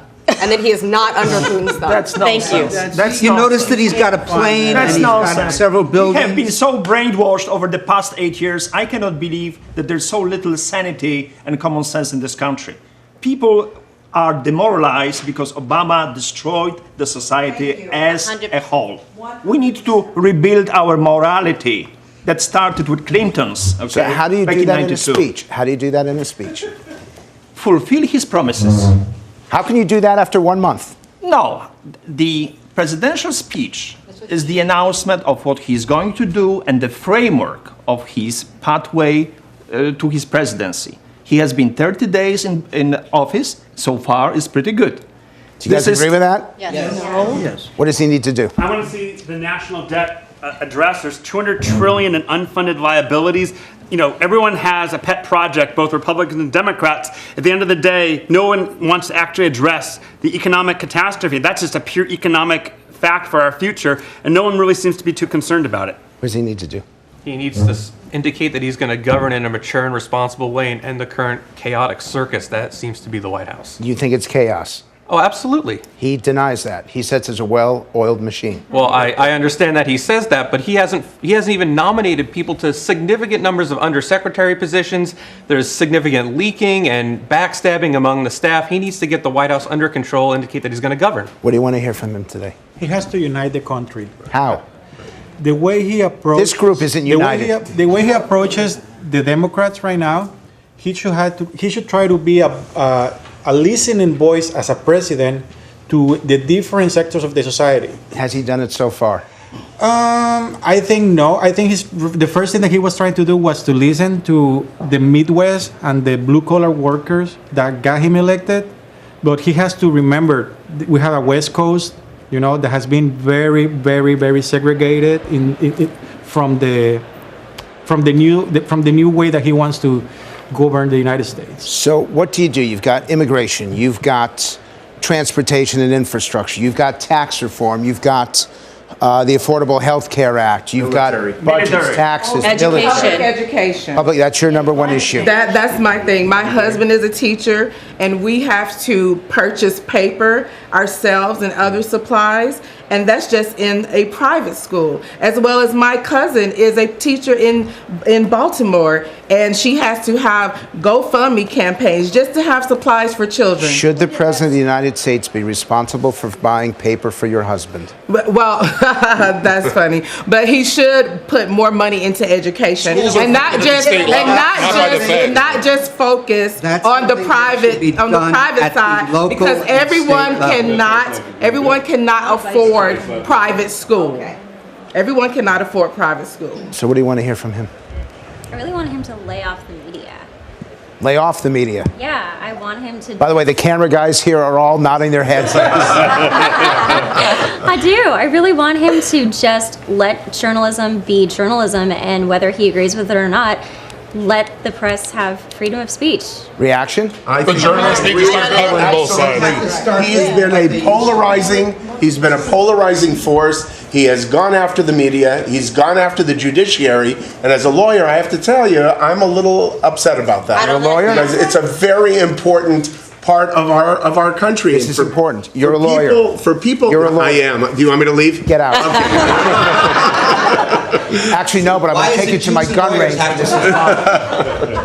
So you guys are already so separated. You already so disagree. There really is no commonality.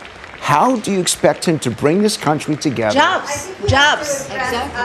Various hate crimes that seem to be rising throughout the country, and it could be global too. And of all the things he could talk about, I think that would unite us instead of divide us. So I agree with. Ma'am, this whole thing about hate crimes, and let's use the Jewish hate crimes that have just started over the past couple weeks. The Jewish community has JDL, Jewish Defense League. Yeah, and JDL has some armed guys that are pretty goddamn rough. Right. Why don't you police your own people and deal with this crap? Because it's the same. It's the same thing. No. JDL is such a minuscule It's the same thing. part of the Jewish community. That's not the fair. same thing with African American churches being burned. If I lived in the South and my church was being attacked, I would get my guys together and we'd make sure our damn church would not be attacked. People cannot keep loading everything We're in on the United the government. States. We're not You got in a to deal third with world stuff country. yourself and directly. I'm just not sure Jewish vigilantism is the right solution. Military desperation. Hey, the police are not going to be there for you on that. They will be there after the fact. They're not going to be security Well, I guards mean, for it. by definition, no one gets. Right. You're supposed to protect and serve. Right. sir. You have to do it yourself. Indian guys were just shot in Kansas. Okay, so the president is going to speak to, I don't know, 50, 60 million people tonight, and you're talking about Jewish, I can't even say the word, I'm dealing with her issue. But I should hate crimes in general. Yeah. Well, quite frankly, it doesn't matter what he says tonight if the nation is not united, like we're not. He has to speak to that unity. He has to stop inciting his racist base. He has to stop speaking to that. He's inciting racism. You're racist? Yes, I'm saying his racist base. I'm his base, and you don't even know me. During the rally, the people that were at his going to have yes, celebratory parade. So you're saying that isn't racist? The people and they're hailing Donald Trump. Answer the question. Answer the question. Is What's that your racist? question?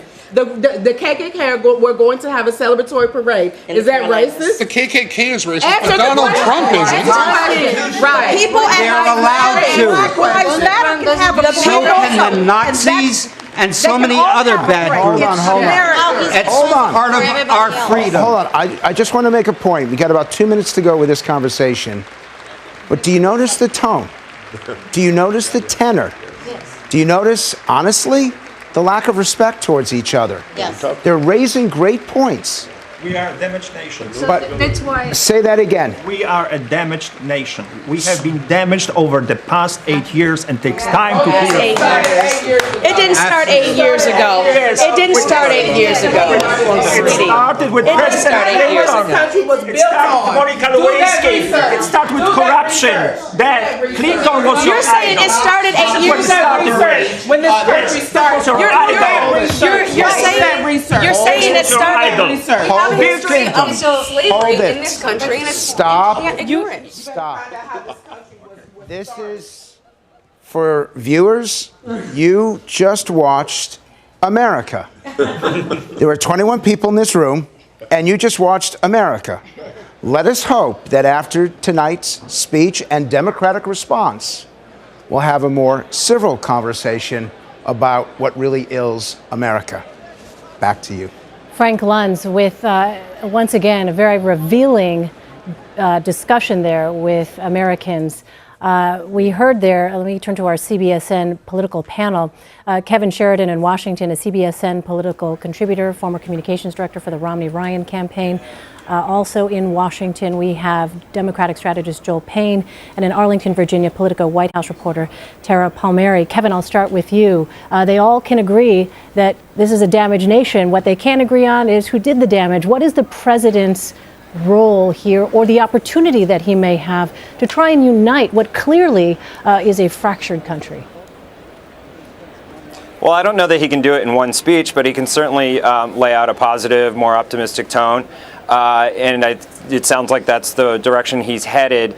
I'll be interested in seeing whether or not the Democratic Party, who has now become the resistance party, and pretty much with the exception of Joe Manchin, I'll be interested to see if anybody stands and claps, and anybody is disrespectful in some way, and we have like a YouTube moment where somebody shouts out and he responds, and there's just no telling how that could develop tonight. So that's what I'll be looking at. I'll also be looking at Mike Pence and Paul Ryan, the Vice President and the Speaker of the House, good friends and longtime allies who finally have a chance to put together a conservative and positive, optimistic agenda of their own, and work with Donald Trump to do that. And they'll be the other two guys in the shot. So those are the things I'll be looking for. All right. As we continue to watch this image here, of course, First Lady Melania Trump now entering and taking her seat ahead of President Trump's address. Joel, quickly, we only have about 30 seconds or so for your response. What do you think the president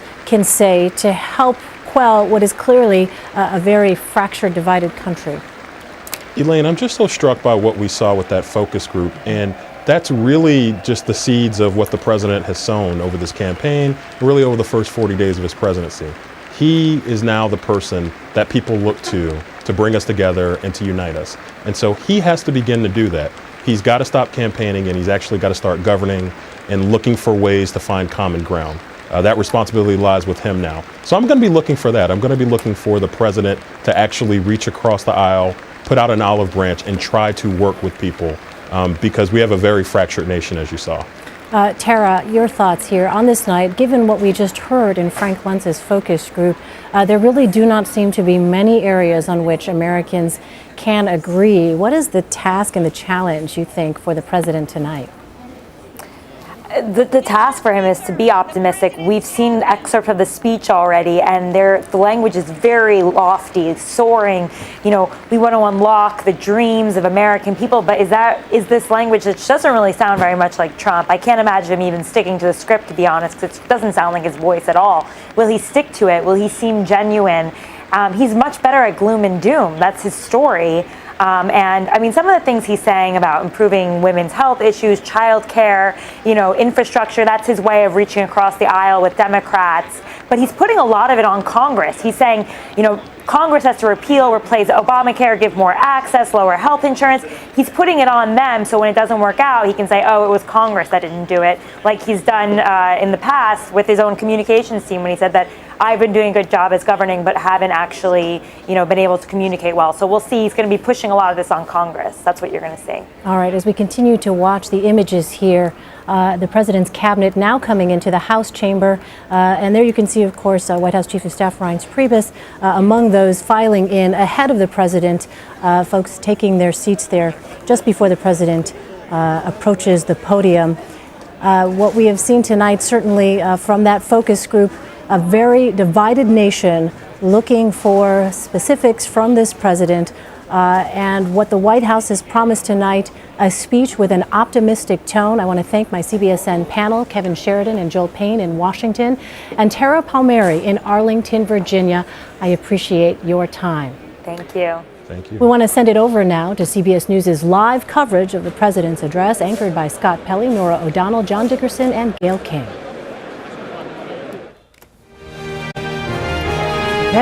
This is a CBS News special report. President Trump's address to a joint session of Congress. Good evening. I'm Scott Pelley with Nora O'Donnell, Gail King, and John Dickerson. This will be President Trump's first address to Congress. Because he's been in office just a little over a month, it's not called a State of the Union address. But just the same, the House chamber will fill with congressmen, senators, the cabinet, military leaders, and members of the Supreme Court. But you at home are the real audience tonight for a man who brings more television experience to the presidency than anyone since Ronald Reagan, the only presidents to belong to the Screen Actors Guild. Now, the president insists his administration is running like a fine-tuned machine, but his poll numbers seem to reflect otherwise. Only 39% of Americans approve of the job that he is doing. And there is a sharp division on that. 82% of Republicans say Mr. Trump is doing a good job. Only 6% of Democrats think so. Now, John, let's pick up right there. As we're watching the House chamber filling up, there is Vice President Pence on the left, of course, in his role as President of the Senate, and the Speaker of the House, Paul Ryan of Wisconsin, awaiting the president. We saw the president's motorcade heading up to the Capitol just a short time ago. And as we're waiting for the president to come in, John, in January during his inaugural address, in parts, that was fairly grim. He talked about American carnage. What are you looking for tonight? Well, in part tonight, Paul Ryan is looking for the president to help him start selling an agenda. The president's going to start by talking about all that he's accomplished so far as president with those executive orders, all that he's been able to do in office. Then he's going to move on to the America First agenda, which is his domestic agenda to try and get jobs going again. He'll talk about Obamacare, repeal and replace. Then he'll move overseas and talk about his aspirations overseas. There has been talk of unity out of the White House. You talk to White House aides and they say this is going to be a unifying speech. Well, what does that look like? Is it just words, or is the president going to offer something to Democrats? He's already given the Democrats a lot to be angry about, and their grassroots in particular. So is he going to give Democratic lawmakers anything that they can grab onto? And that's got to be more than just words. We were seeing the president in his limousine. That picture was taken earlier in Washington, where it is raining like crazy Pouring tonight. rain in Washington tonight. Nora, what are you expecting in terms of how the president sees his audience tonight? Who's he trying to reach? Well, the president said today that he's going to speak from the heart. But the members of Congress on the Republican side that I talked to today said they want to hear what's in his head. And as John mentioned, they've got a busy legislative season ahead. They want to do health care in March. They want to get tax reform by August. They want to know that the president agrees with their plan. They have a plan. They're not sure that the president and the White House is on board with everything they want to do. So there is a bit of skittishness out there. There's specifics. They know that this president probably won't get into specific policy proposals, but they want to hear him go a little bit further than he has in the past before they put their neck on the line in terms of repealing something like the Affordable Care Act and the types of really radical tax reform or tax cuts that are ahead. And Gail, the president campaigned on draining the swamp. He was referring to these people we see coming into the room right now. Very loudly, there were chants of drain the swamp, drain the swamp. Well, it seems like he's standing in the swamp. There are a lot of gators, and not everybody's friendly. He's got a lot of friends, but he has some foes. Here he comes. The President of the United States.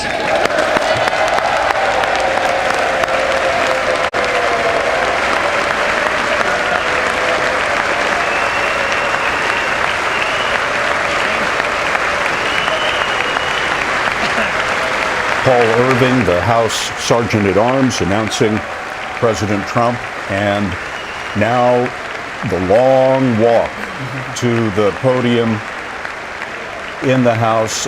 Some members will have stood in these positions for hours to make sure they had a chance to shake the president's hand as he went by.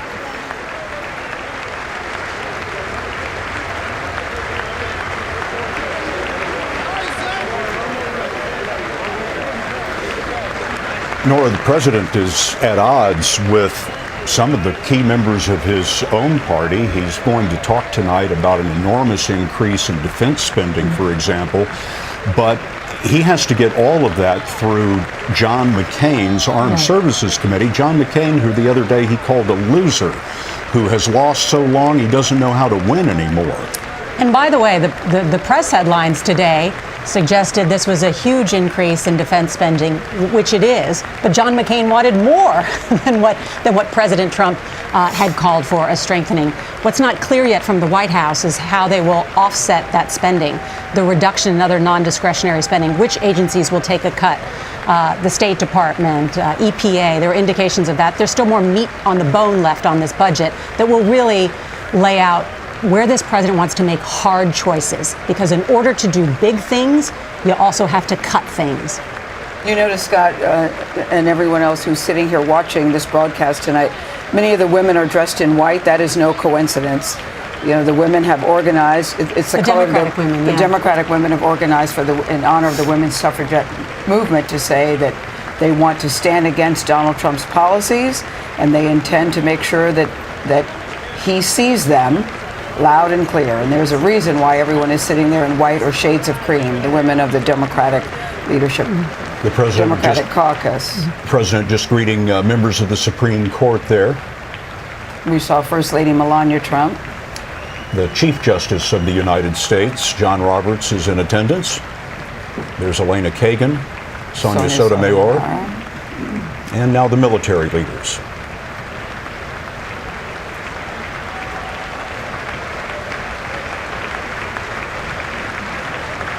I wonder what it was like for Donald Trump when he walked in and you heard the speaker say, ladies and gentlemen, the President of the United States.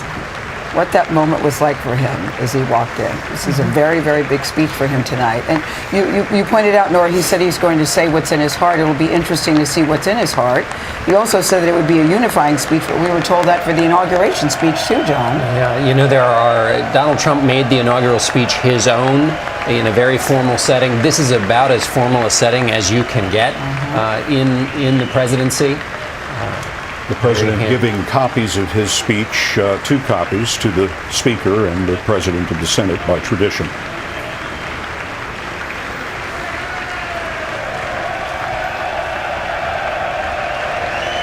It's getting a very warm reception.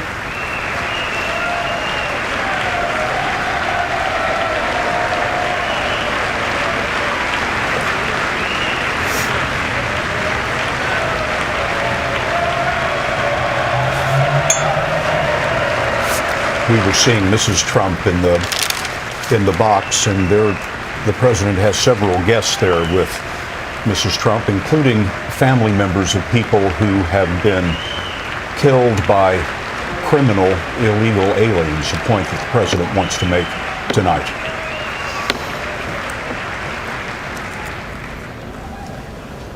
Thank you very much. Members of Congress, I have the high privilege and the distinct honor of presenting to you the President of the United States.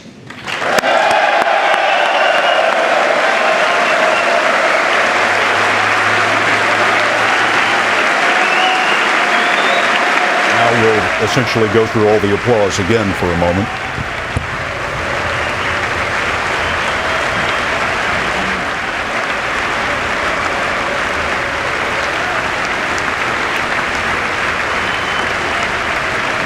Some members not applauding. The president's daughter, of course, and his son-in-law there.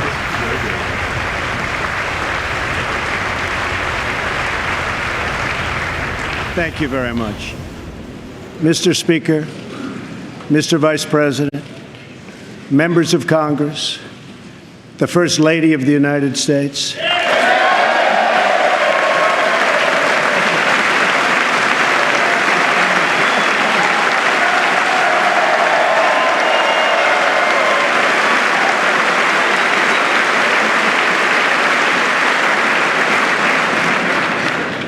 And citizens of America, tonight, as we mark the conclusion of our celebration of Black History Month, we are reminded of our nation's path toward civil rights and the work that still remains to be done. Recent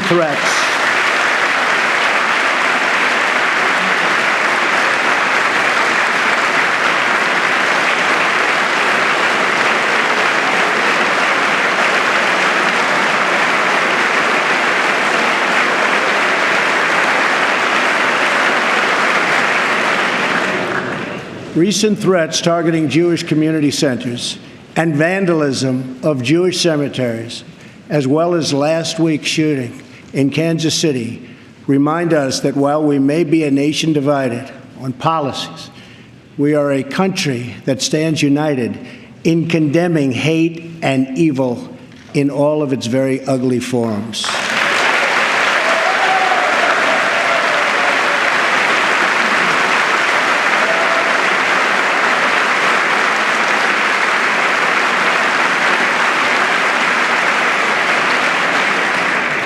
Each American generation passes the torch of truth, liberty, and justice in an unbroken chain all the way down to the present.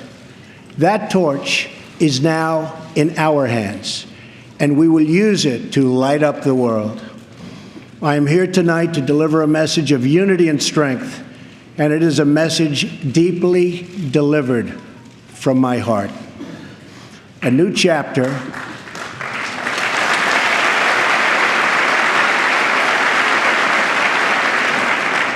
of American greatness is now beginning. A new national pride is sweeping across our nation, and a new surge of optimism is placing impossible dreams firmly within our grasp. What we are witnessing today is the renewal of the American spirit.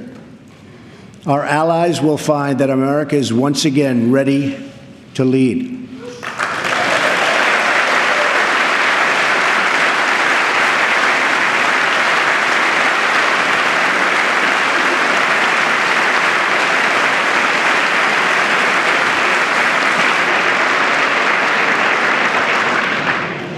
All the nations of the world, friend or foe, will find that America is strong, America is proud, and America is free. In 9 years, the United States will celebrate the 250th anniversary of our founding, 250 years since the day we declared our independence.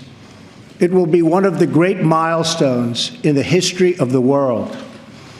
But what will America look like as we reach our 250th year? What kind of country will we leave for our children? I will not allow the mistakes of recent decades past to define the course of our future. For too long, we've watched our middle class shrink as we've exported our jobs and wealth to foreign countries. We've financed and built one global project after another, but ignored the fates of our children in the inner cities of Chicago, Baltimore, Detroit, and so many other places throughout our land. We've defended the borders of other nations while leaving our own borders wide open for anyone to cross and for drugs to pour in at a now unprecedented rate. And we've spent trillions and trillions of dollars overseas while our infrastructure at home has so badly crumbled. Then in 2016, the earth shifted beneath our feet. The rebellion started as a quiet protest, spoken by families of all colors and creeds, families who just wanted a fair shot for their children and a fair hearing for their concerns. But then the quiet voices became a loud chorus as thousands of citizens now spoke out together from cities small and large all across our country. Finally, the chorus became an earthquake, and the people turned out by the tens of millions, and they were all united by one very simple but crucial demand: that America must put its own citizens first, because only then can we truly make America great again.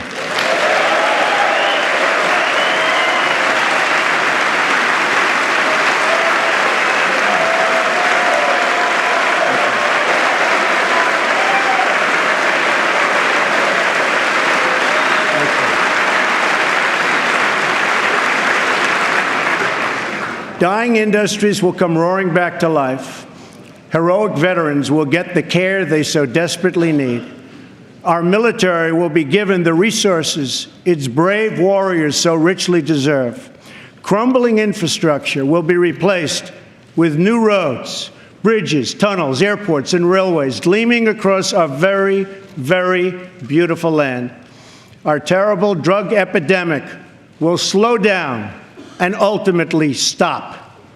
And our neglected inner cities will see a rebirth of hope, safety, and opportunity.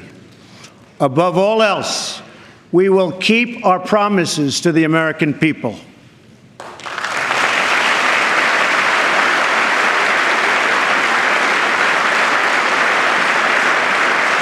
Thank you. It's been a little over a month since my inauguration, and I want to take this moment to update the nation on the progress I've made in keeping those promises. Since my election, Ford, Fiat Chrysler, General Motors, Sprint, SoftBank, Lockheed, Intel, Walmart, and many others have announced that they will invest billions and billions of dollars in the United States and will create tens of thousands of new American jobs.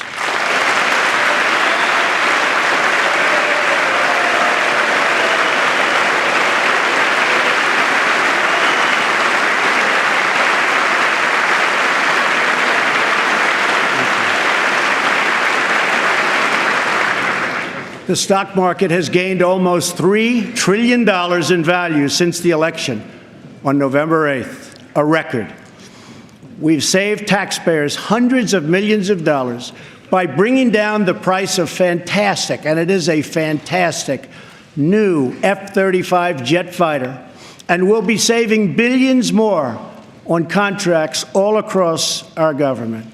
We have placed a hiring freeze on non-military and non-essential federal workers. We have begun to drain the swamp of government corruption by imposing a 5-year ban on lobbying by executive branch officials and a lifetime ban.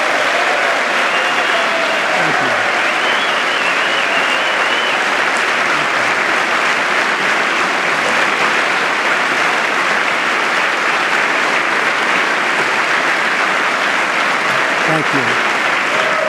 and a lifetime ban on becoming lobbyists for a foreign government. We have undertaken a historic effort to massively reduce job-crushing regulations, creating a deregulation task force inside of every government agency.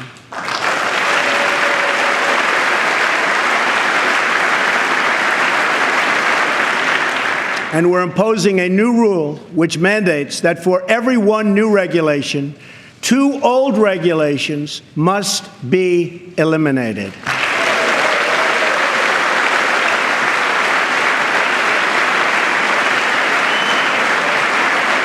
We're going to stop the regulations that threaten the future and livelihood of our great coal miners.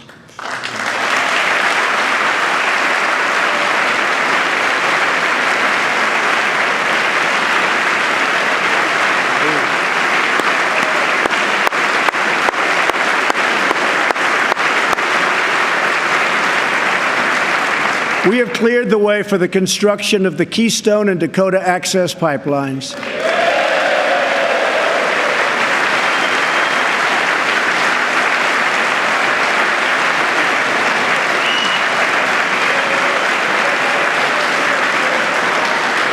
Thereby creating tens of thousands of jobs. And I've issued a new directive that new American pipelines be made with American steel.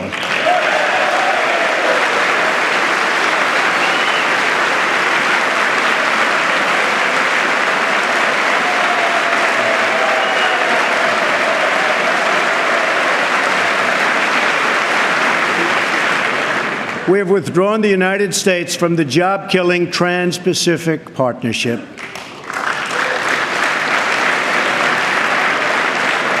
And with the help of Prime Minister Justin Trudeau, we have formed a council with our neighbors in Canada to help ensure that women entrepreneurs have access to the networks, markets, and capital they need to start a business and live out their financial dreams.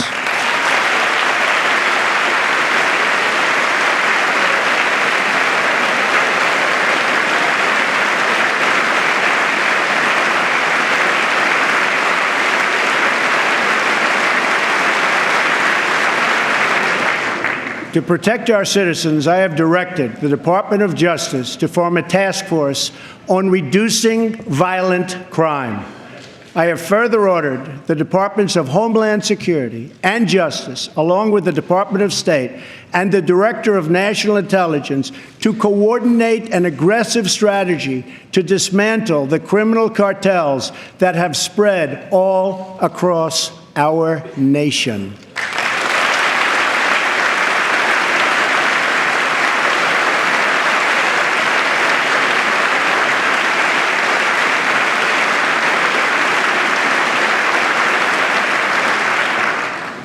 We will stop the drugs from pouring into our country and poisoning our youth, and we will expand treatment for those who have become so badly addicted.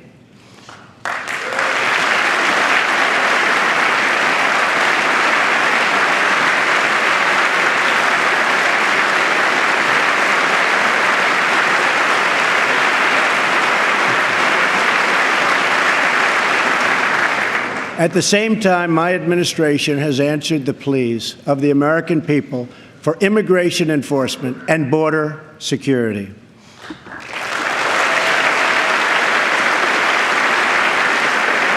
By finally enforcing our immigration laws, we will raise wages, help the unemployed, save billions and billions of dollars, and make our communities safer for everyone.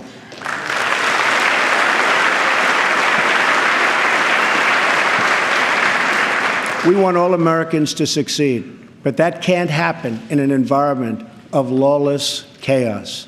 We must restore integrity and the rule of law at our borders.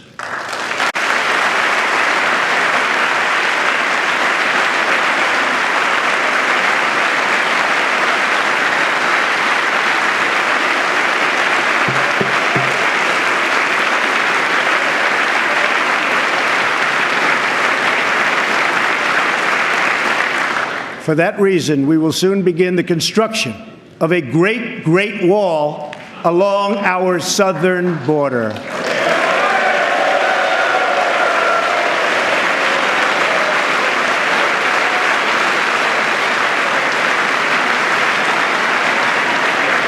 As we speak tonight, we are removing gang members, drug dealers, and criminals that threaten our communities and prey on our very innocent citizens.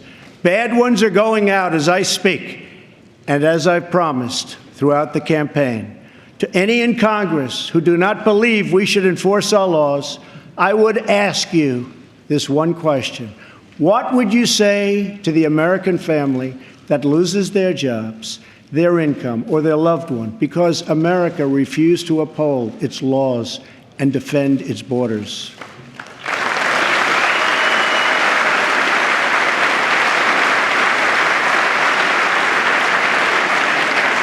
Our obligation is to serve, protect, and defend the citizens of the United States. We are also taking strong measures to protect our nation from radical Islamic terrorism.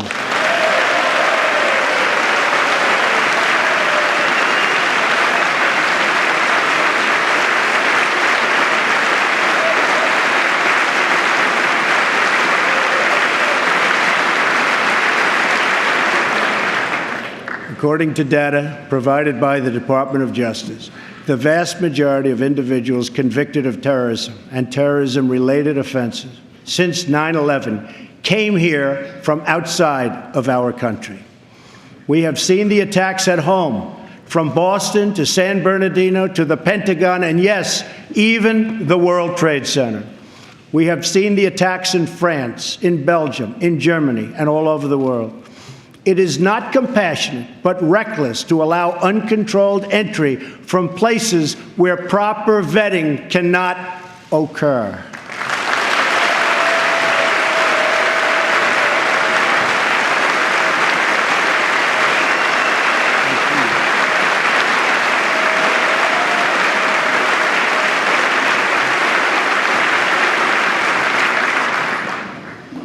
Those given the high honor of admission to the United States should support this country and love its people and its values.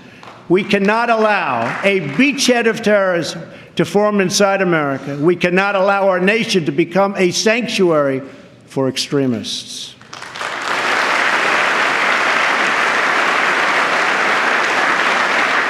That is why my administration has been working on improved vetting procedures, and we will shortly take new steps to keep our nation safe and to keep those out who will do us harm.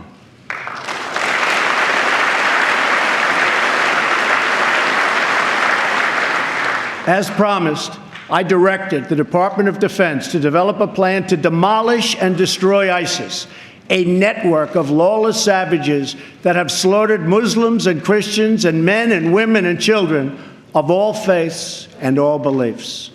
We will work with our allies, including our friends and allies in the Muslim world, to extinguish this vile enemy from our planet.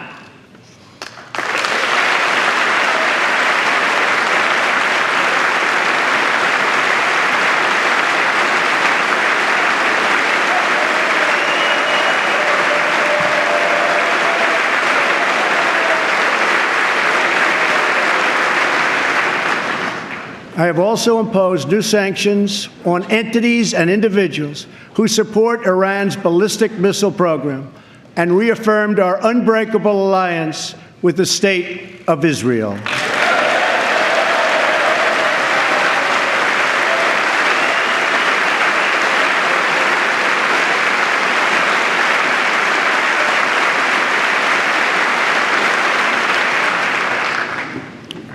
Finally, I have kept my promise to appoint a justice to the United States Supreme Court from my list of 20 judges who will defend our Constitution.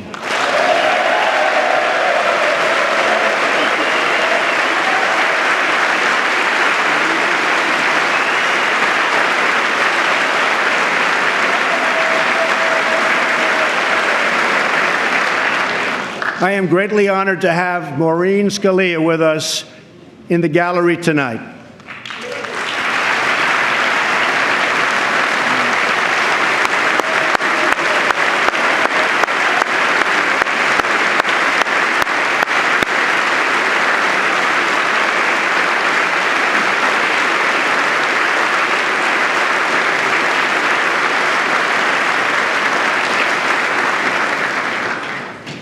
Thank you, Maureen.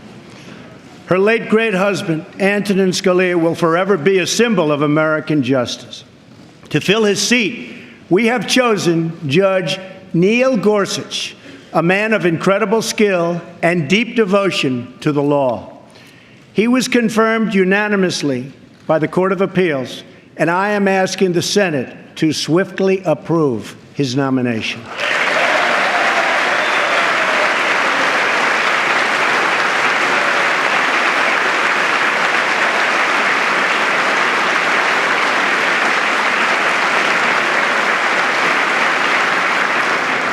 Tonight, as I outline the next steps we must take as a country, we must honestly acknowledge the circumstances we inherited. 94 million Americans are out of the labor force. Over 43 million people are now living in poverty, and over 43 million Americans are on food stamps. More than 1 in 5 people in their prime working years are not working. We have the worst financial recovery in 65 years. In the last 8 years, the past administration has put on more new debt than nearly all of the other presidents combined. We've lost more than 1/4 of our manufacturing jobs since NAFTA was approved, and we've lost 60,000 factories since China joined the World Trade Organization in 2001. Our trade deficit in goods with the world last year was nearly $800 billion. And overseas, we have inherited a series of tragic foreign policy disasters. Solving these and so many other pressing problems will require us to work past the differences of party. It will require us to tap into the American spirit that has overcome every challenge throughout our long and storied history.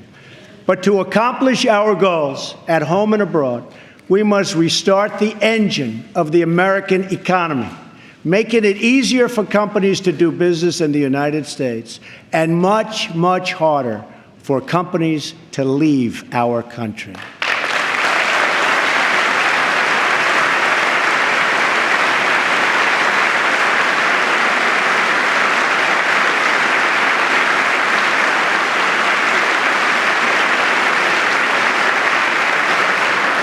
Right now, American companies are taxed at one of the highest rates anywhere in the world.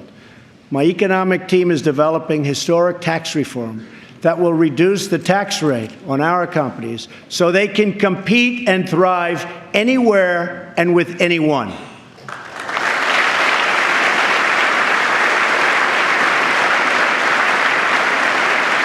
It will be a big, big cut. At the same time, we will provide massive tax relief for the middle class. We must create a level playing field for American companies, and our workers have to do it.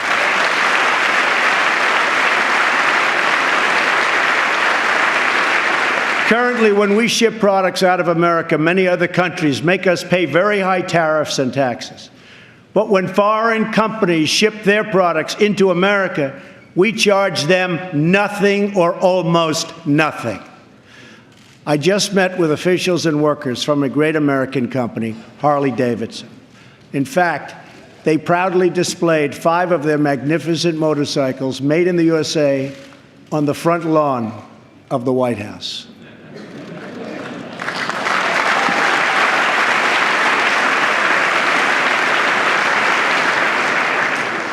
And they wanted me to ride one, and I said, no, thank you.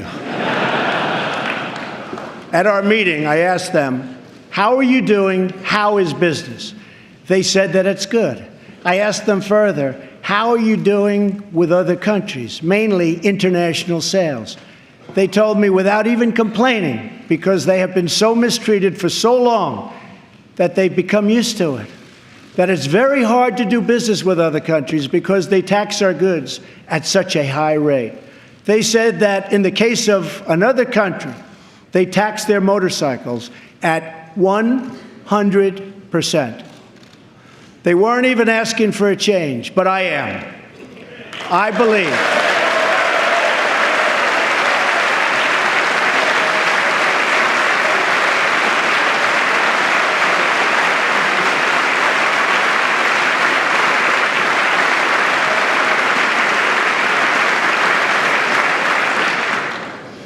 I believe strongly in free trade, but it also has to be fair trade.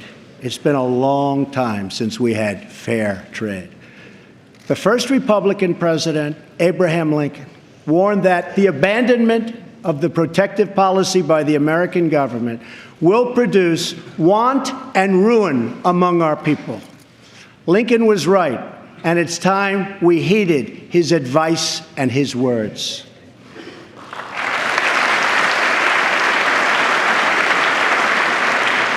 I am not going to let America and its great companies and workers be taken advantage of us any longer. They have taken advantage of our country no longer.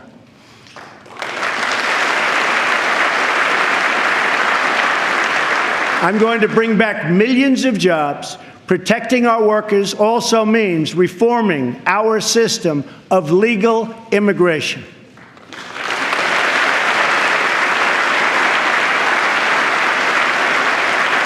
The current outdated system depresses wages for our poorest workers and puts great pressure on taxpayers.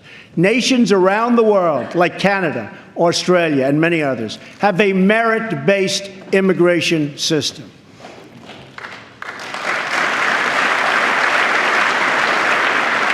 It's a basic principle that those seeking to enter a country ought to be able to support themselves financially. Yet in America, we do not enforce this rule, straining the very public resources that our poorest citizens rely upon.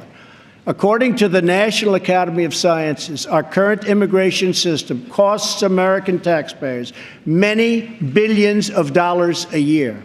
Switching away from this current system of lower-skilled immigration and instead adopting a merit-based system, we will have so many more benefits. It will save countless dollars, raise workers' wages, and help struggling families, including immigrant families, enter the middle class. And they will do it quickly, and they will be very, very happy indeed.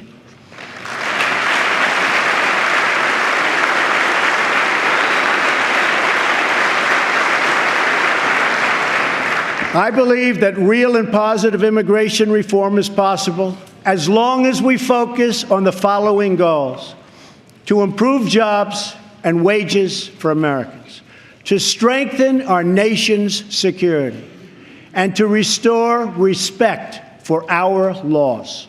If we are guided by the well-being of American citizens, then I believe Republicans and Democrats can work together to achieve an outcome that has eluded our country for decades.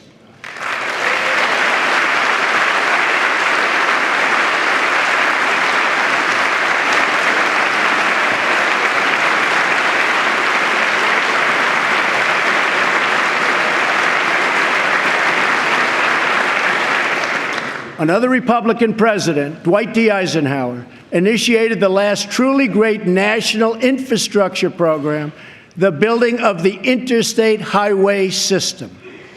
The time has come for a new program of national rebuilding.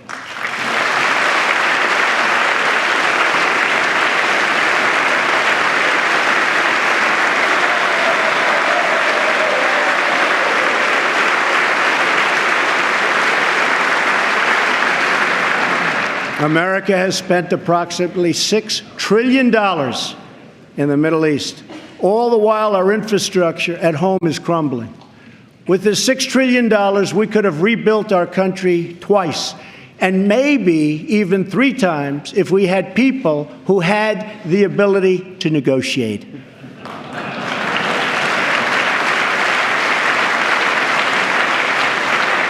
To launch our national rebuilding, I will be asking Congress to approve legislation that produces a $1 trillion investment in infrastructure of the United States, financed through both public and private capital, creating millions of new jobs.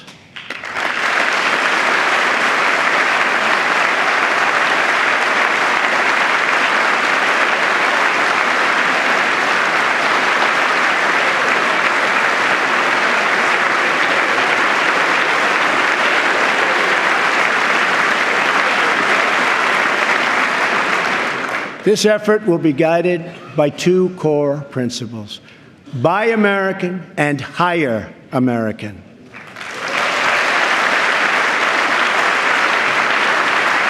Tonight, I am also calling on this Congress to repeal and replace Obamacare.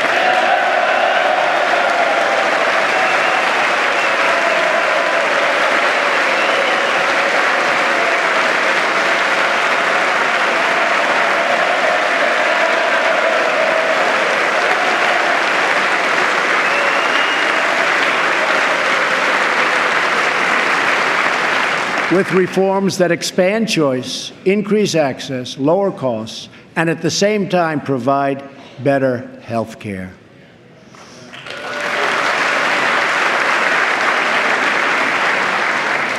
Mandating every American to buy government-approved health insurance was never the right solution for our country.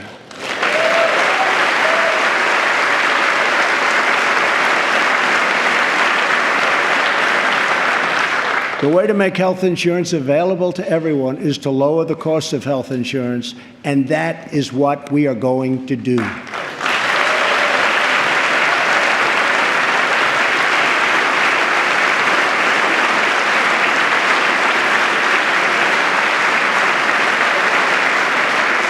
Obamacare premiums nationwide have increased by double and triple digits.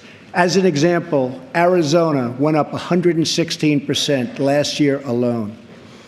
Governor Matt Bevin of Kentucky just said Obamacare is failing in his state, the state of Kentucky, and it's unsustainable and collapsing. 1/3 of the counties have only one insurer, and they're losing them fast. They are losing them so fast. They're leaving. And many Americans have no choice at all. There's no choice left. Remember when you were told that you could keep your doctor and keep your plan. We now know that all of those promises have been totally broken. Obamacare is collapsing, and we must act decisively to protect all Americans.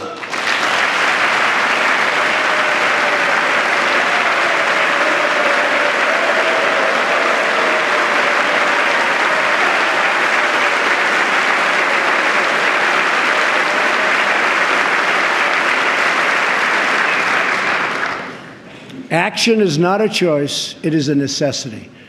So I am calling on all Democrats and Republicans in Congress to work with us to save Americans from this imploding Obamacare disaster.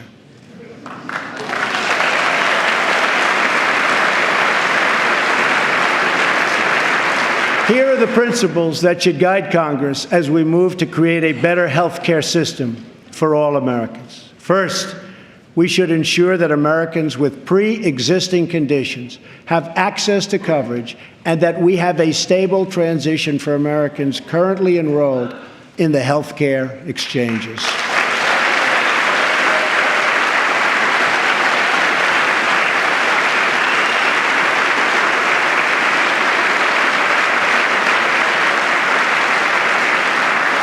Secondly, we should help Americans purchase their own coverage through the use of tax credits and expanded health savings accounts.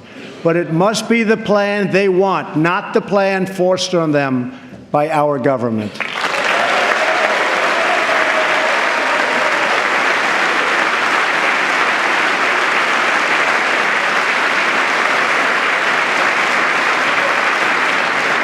Thirdly, we should give our state governors the resources and flexibility they need with Medicaid to make sure no one is left out.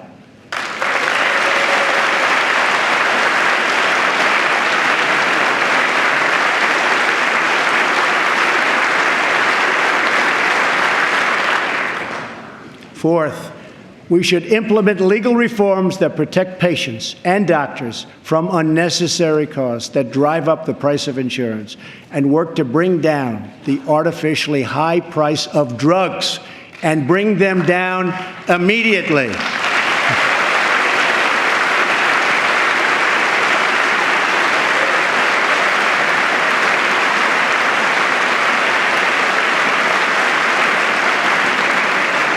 And finally, the time has come to give Americans the freedom to purchase health insurance across state lines.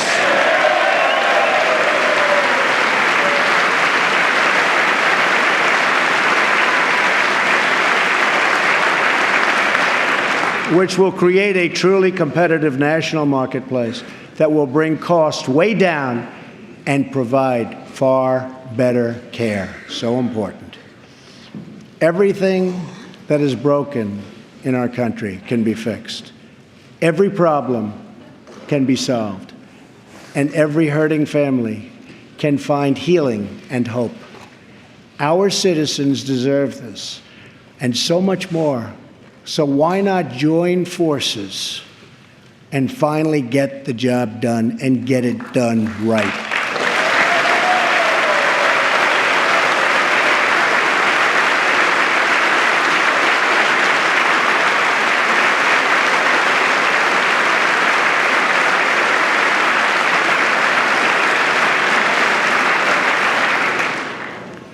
On this and so many other things, Democrats and Republicans should get together and unite for the good of our country and for the good of the American people.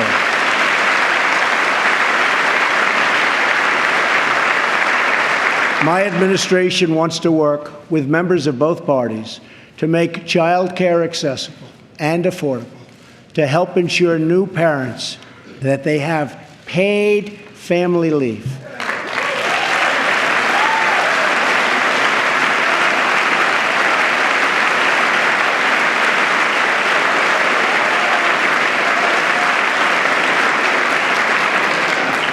To invest in women's health and to promote clean air and clean water and to rebuild our military and our infrastructure.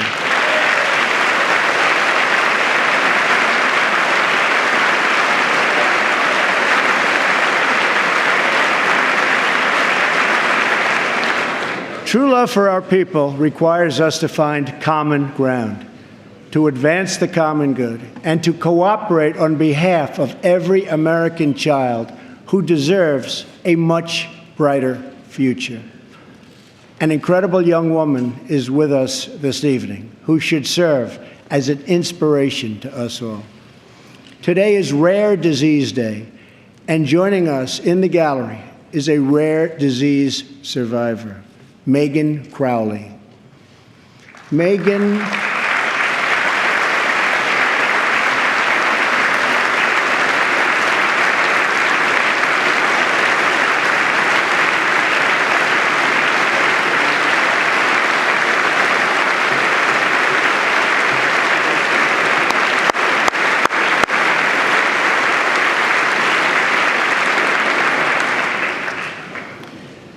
Megan was diagnosed with Pompe disease, a rare and serious illness, when she was 15 months old. She was not expected to live past 5. On receiving this news, Megan's dad, John, fought with everything he had to save the life of his precious child. He founded a company to look for a cure and helped develop the drug that saved Megan's life. Today, she is 20 years old and a sophomore at Notre Dame.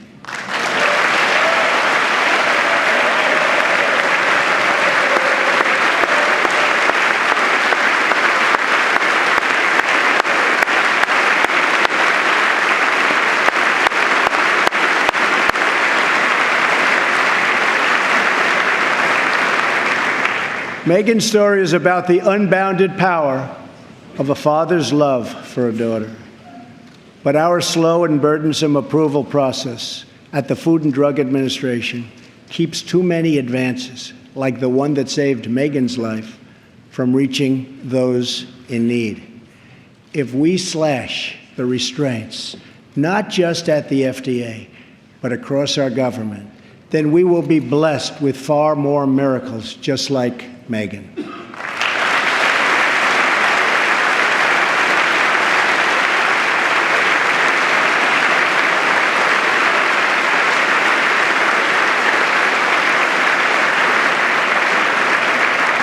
In fact, our children will grow up in a nation of miracles. But to achieve this future, we must enrich the mind and the souls of every American child.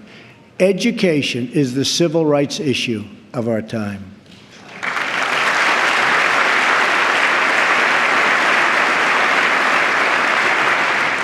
I am calling upon members of both parties to pass an education bill that funds school choice for disadvantaged youth, including millions of African American and Latino children.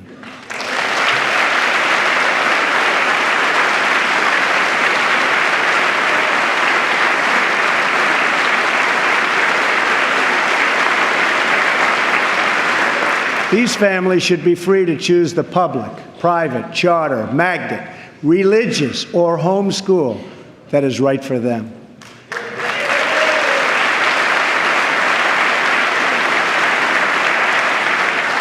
Joining us tonight in the gallery is a remarkable woman, Denisha Merriweather. As a young girl, Denisha struggled in school and failed third grade twice. But then she was able to enroll in a private center for learning, great learning center, with the help of a tax credit and a scholarship program. Today, she is the first in her family to graduate not just from high school, but from college. Later this year, she will get her master's degree in social work. We want all children to be able to break the cycle of poverty, just like Denisha.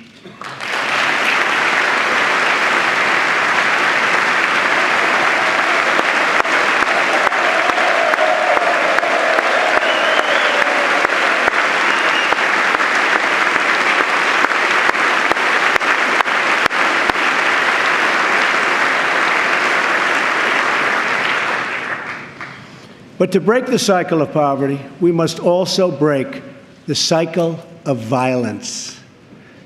The murder rate in 2015 experienced its largest single-year increase in nearly half a century. In Chicago, more than 4,000 people were shot last year alone, and the murder rate so far this year has been even higher. This is not acceptable in our society.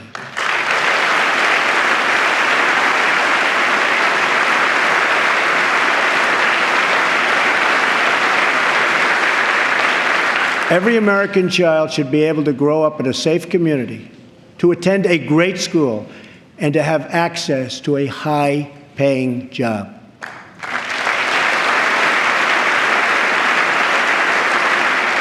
But to create this future, we must work with, not against, the men and women of law enforcement.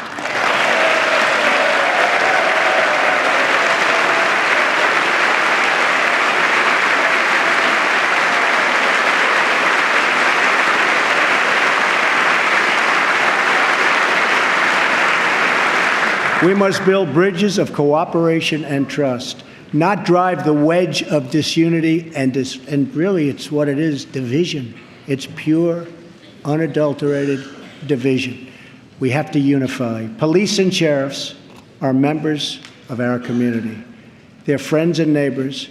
They're mothers and fathers, sons and daughters, and they leave behind loved ones every day who worry about whether or not they'll come home safe and sound. We must support the incredible men and women of law enforcement.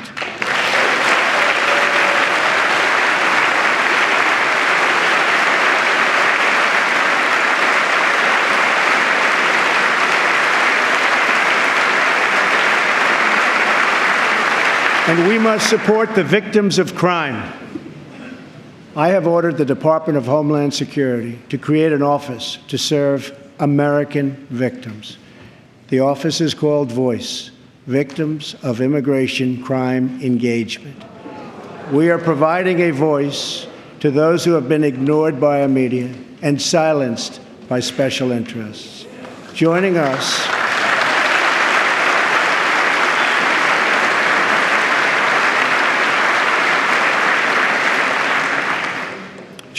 in the audience tonight are four very brave Americans whose government failed them.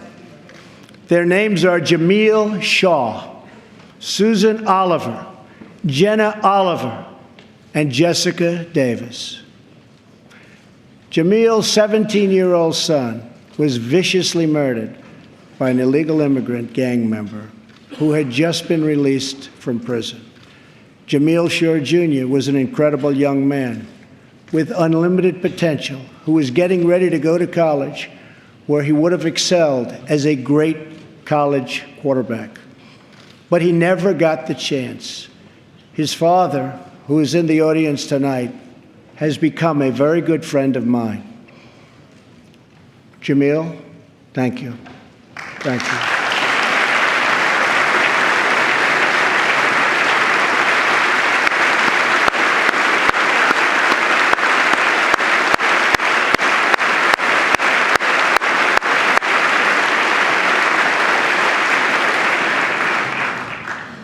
Also with us are Susan Oliver and Jessica Davis. Their husbands, Deputy Sheriff Danny Oliver and Detective Michael Davis, were slain in the line of duty in California. They were pillars of their community. These brave men were viciously gunned down by an illegal immigrant with a criminal record and 2 prior deportations, should have never been in our country. Sitting with Susan is her daughter, Jenna. Jenna, I want you to know that your father was a hero and that tonight you have the love of an entire country supporting you and praying for you.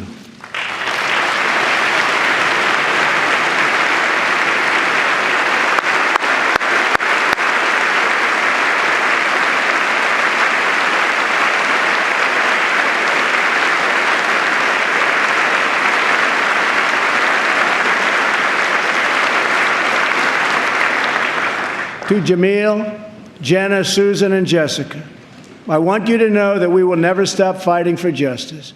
Your loved ones will never, ever be forgotten. We will always honor their memory.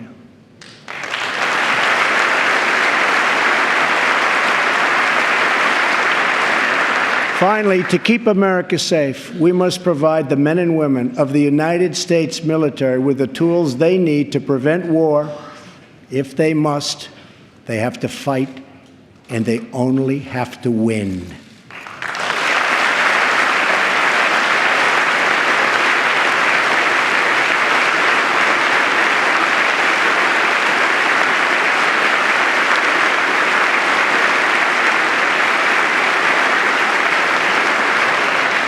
I am sending Congress a budget that rebuilds the military, eliminates the defense sequester,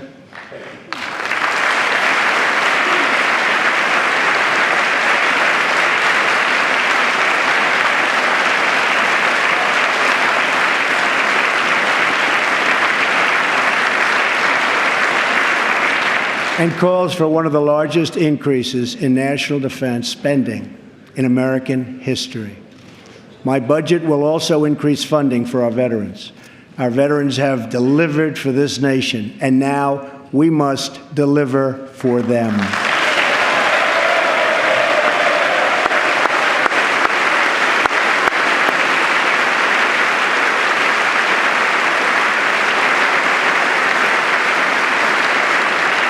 The challenges we face as a nation are great, but our people are even greater, and none are greater or braver than those who fight for America in uniform.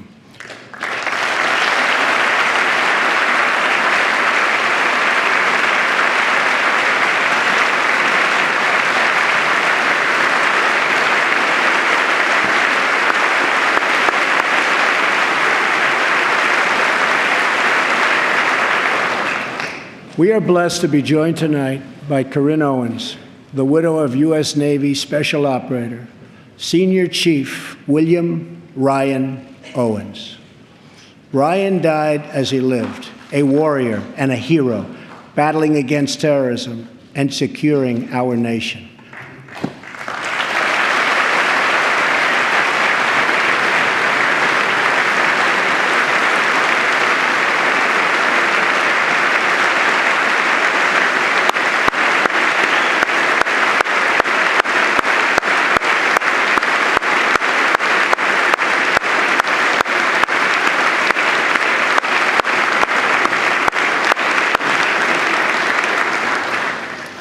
I just spoke to our great General Mattis just now, who reconfirmed that, and I quote, Ryan was a part of a highly successful raid that generated large amounts of vital intelligence that will lead to many more victories in the future against our enemy.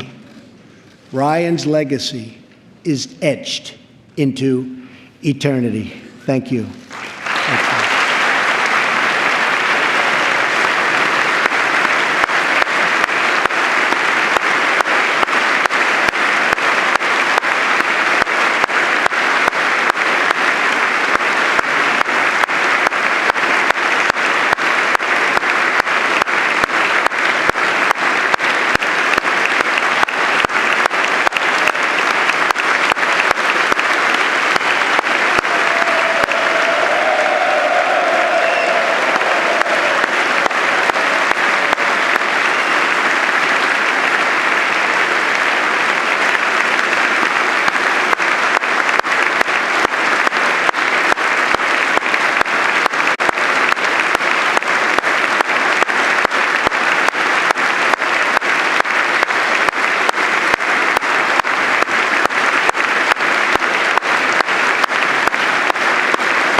And Ryan is looking down right now, you know that, and he's very happy because I think he just broke a record.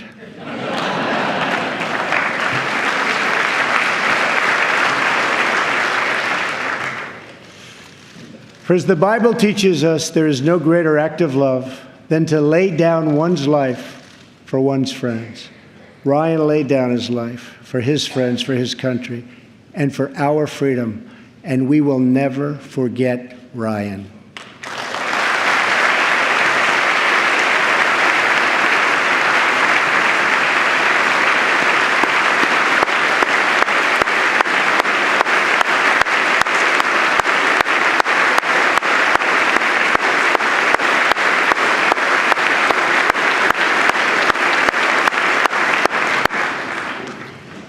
To those allies who wonder what kind of a friend America will be, look no further than the heroes who wear our uniform. Our foreign policy calls for a direct, robust, and meaningful engagement with the world. It is American leadership based on vital security interests that we share with our allies all across the globe. We strongly support NATO, an alliance forged through the bonds of 2 world wars that dethroned fascism and the Cold War and defeated communism.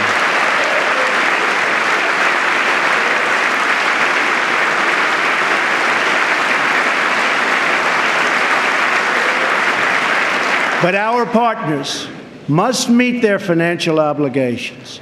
And now, based on our very strong and frank discussions, they are beginning to do just that. In fact, I can tell you the money is pouring in. Very nice. Very nice.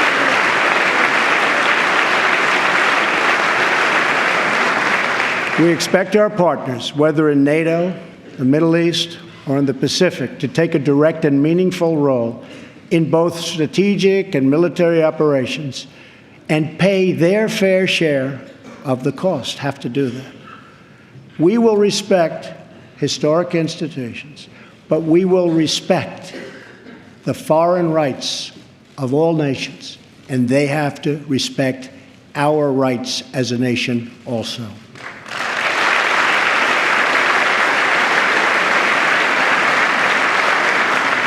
Free nations are the best vehicle for expressing the will of the people, and America respects the right of all nations to chart their own path. My job is not to represent the world. My job is to represent the United States of America.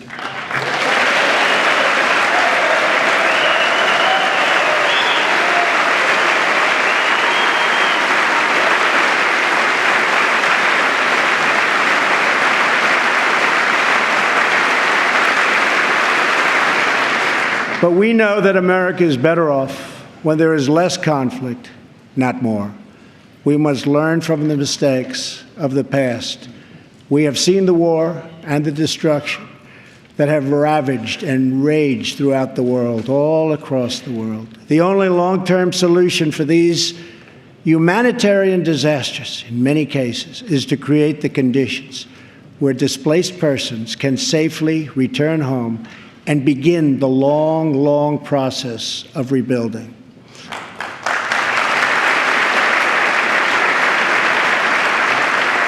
America is willing to find new friends and to forge new partnerships where shared interests align. We want harmony and stability, not war and conflict. We want peace wherever peace can be found. America is friends today with former enemies. Some of our closest allies decades ago fought on the opposite side of these terrible, terrible wars. This history should give us all faith in the possibilities for a better world. Hopefully, the 250th year for America will see a world that is more peaceful, more just, and more free. On our 100th anniversary in 1876, citizens from across our nation came to Philadelphia to celebrate America's centennial. At that celebration, the country's builders and artists and inventors showed off their wonderful creations. Alexander Graham Bell displayed his telephone for the first time. Remington unveiled the first typewriter. An early attempt was made at electric light. Thomas Edison showed an automatic telegraph and an electric pen. Imagine the wonders our country could know in America's 250th year.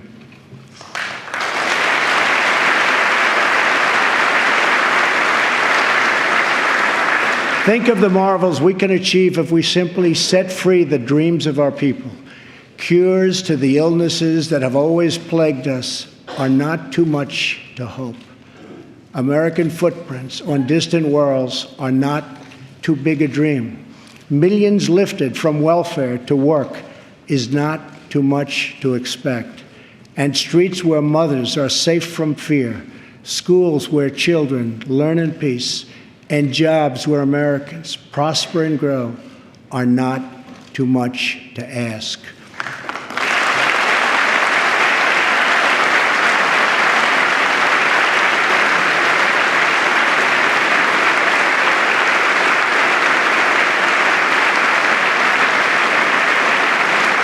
When we have all of this, we will have made America greater than ever before. For all Americans, this is our vision. This is our mission. But we can only get there together. We are one people with one destiny. We all bleed the same blood. We all salute the same great American flag. And we all are made by the same God.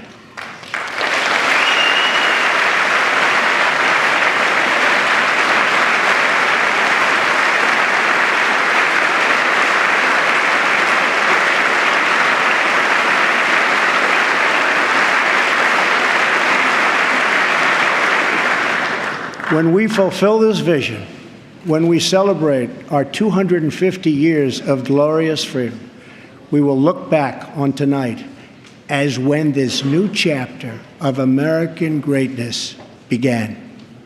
The time for small thinking is over. The time for trivial fights is behind us.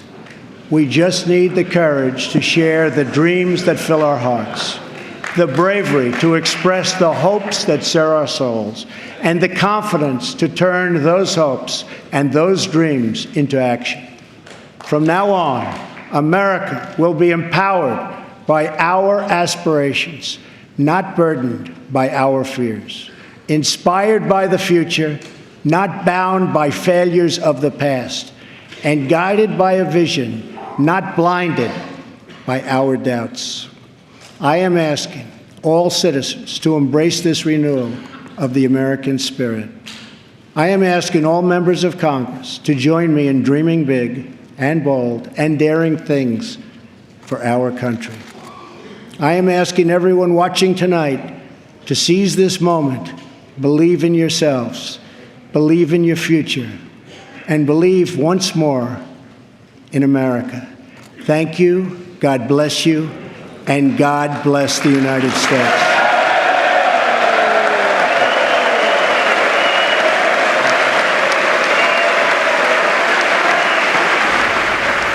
A profoundly different speech from the president, without anger or blame. After his inaugural address in January that spoke of shuttered factories scattered like tombstones and American carnage, tonight's speech rested on words including rebirth, hope, opportunity, and common good. Also, the fewest personal pronouns of any Trump speech we've ever heard, a speech more about we instead of a speech about me.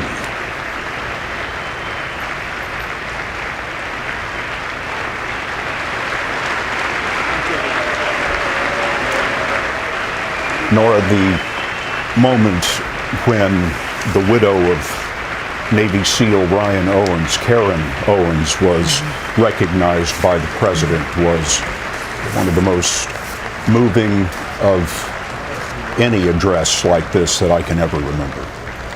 Agreed. I mean, the most solemn responsibility of the commander-in-chief is to honor and to take care of veterans. And he did that tonight. And she was so visibly moved. She received a standing ovation by members of both parties. And it was a very nice moment to honor the loss of life and his sacrifice for our country in this raid that was aimed at AQAP in Yemen. It was just a very different speech for Donald Trump. He repeatedly reached across the aisle to Democrats, and you mentioned it. He talked about unity. He said, why not join forces to finally get it done? It's a speech like I've not heard from him before. John Dickerson, this is a president who was elected by driving wedges, and tonight he said we must build bridges. He did, in fact, say that, and this was an America First speech in a nicer package.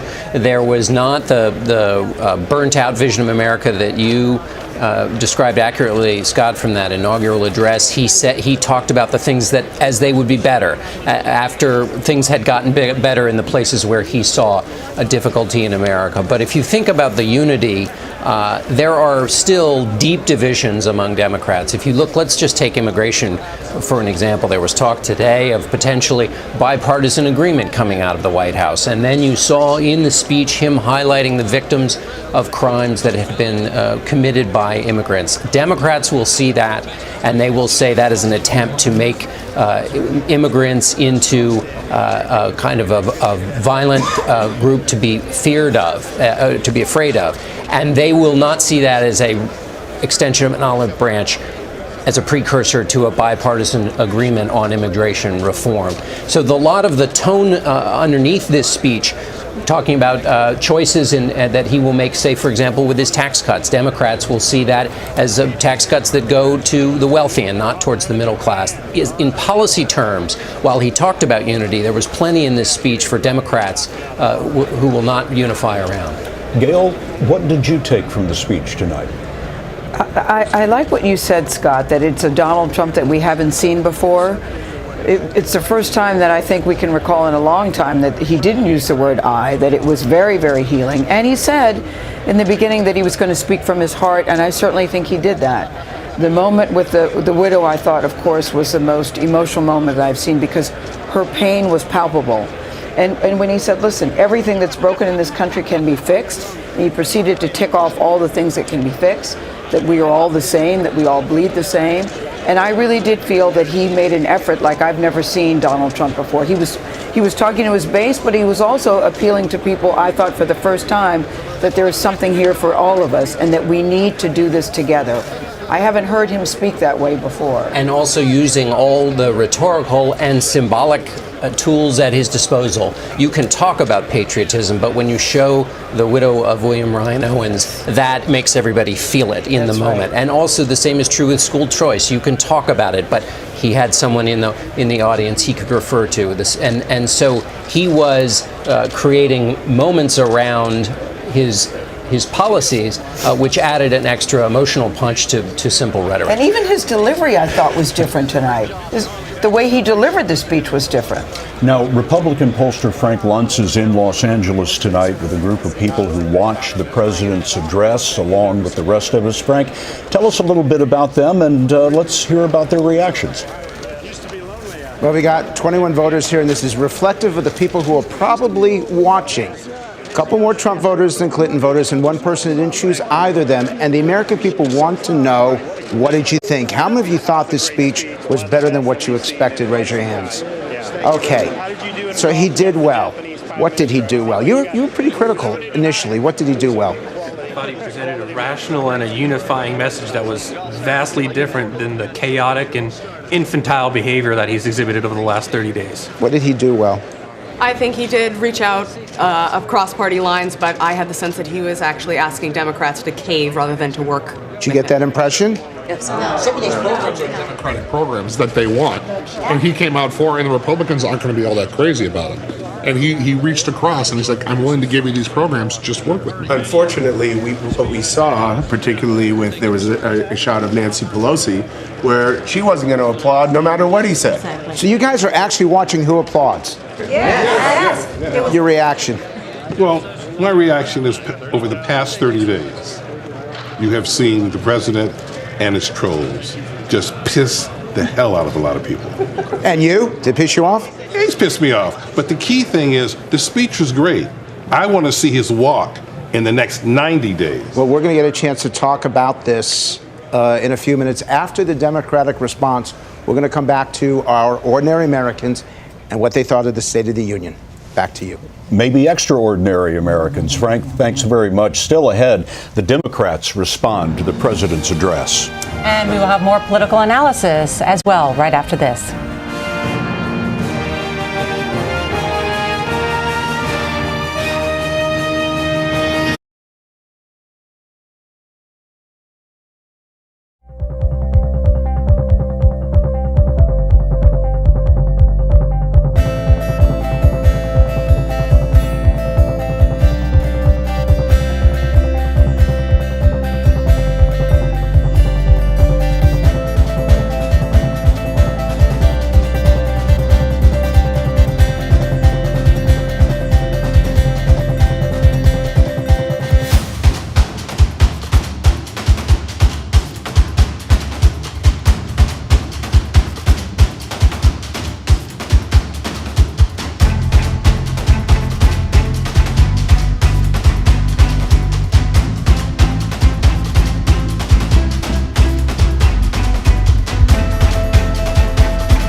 And we're back with CBS News coverage of the president's address, and very soon the Democratic response. Scott Pelley with Nora O'Donnell, Gayle King, and John Dickerson tonight. We also have our Major Garrett at the White House, who was listening into the speech as we heard it unfold here tonight. Major, your thoughts? Well, having traveled the country and attended more than 75 Trump rallies, Scott and everyone else on the panel, I can tell you my sense is Trump supporters looking at this speech said to themselves in their living rooms or for wherever they were watching it, say, that's exactly what we voted for. That's what we wanted to see. Someone who came to that rostrum in the House of Representatives and acted and sounded like a change agent, who talked about America and the centrality of the American experience and defending that experience and those aspirations as defined by Trump in the campaign and set before Congress according to his agenda. My sense is Trump supporters looked at that speech and said to themselves, yes, that's what we voted for. All right, Major, thank you. It is long-standing CBS News policy to present the opposition party's response to a presidential address, and the Democrats have chosen an elder statesman to speak for them. Steve Beshear served as governor of the Commonwealth of Kentucky for 8 years. He was a strong supporter of Obamacare, helping to implement it. We'll hear from him after this. I'm Steve Beshear. I was governor of Kentucky from 2007 to 2015. Now I'm a private citizen. I'm here in Lexington, Kentucky, some 400 miles from Washington, at a diner with some neighbors, Democrats and Republicans, where we just watched the president's address. I'm a proud Democrat, but first and foremost, I'm a proud Republican and Democrat and mostly American. And like many of you, I am worried about the future of this nation. Look, I grew up in Kentucky in a small town called Dawson Springs. My dad and granddad were Baptist preachers. My family owned a funeral home. And my wife, Jane, and I have been married for almost 50 years. I became governor at the start of the global recession. And after 8 years, we left things a lot better than we found them. By being fiscally responsible, I even cut my own pay. We balanced our budget and turned deficits into surpluses without raising taxes. We cut our unemployment rate in half. We made huge gains in high school graduation rates, and we found health coverage for over 500,000 Kentuckians. We did that through trust and mutual respect.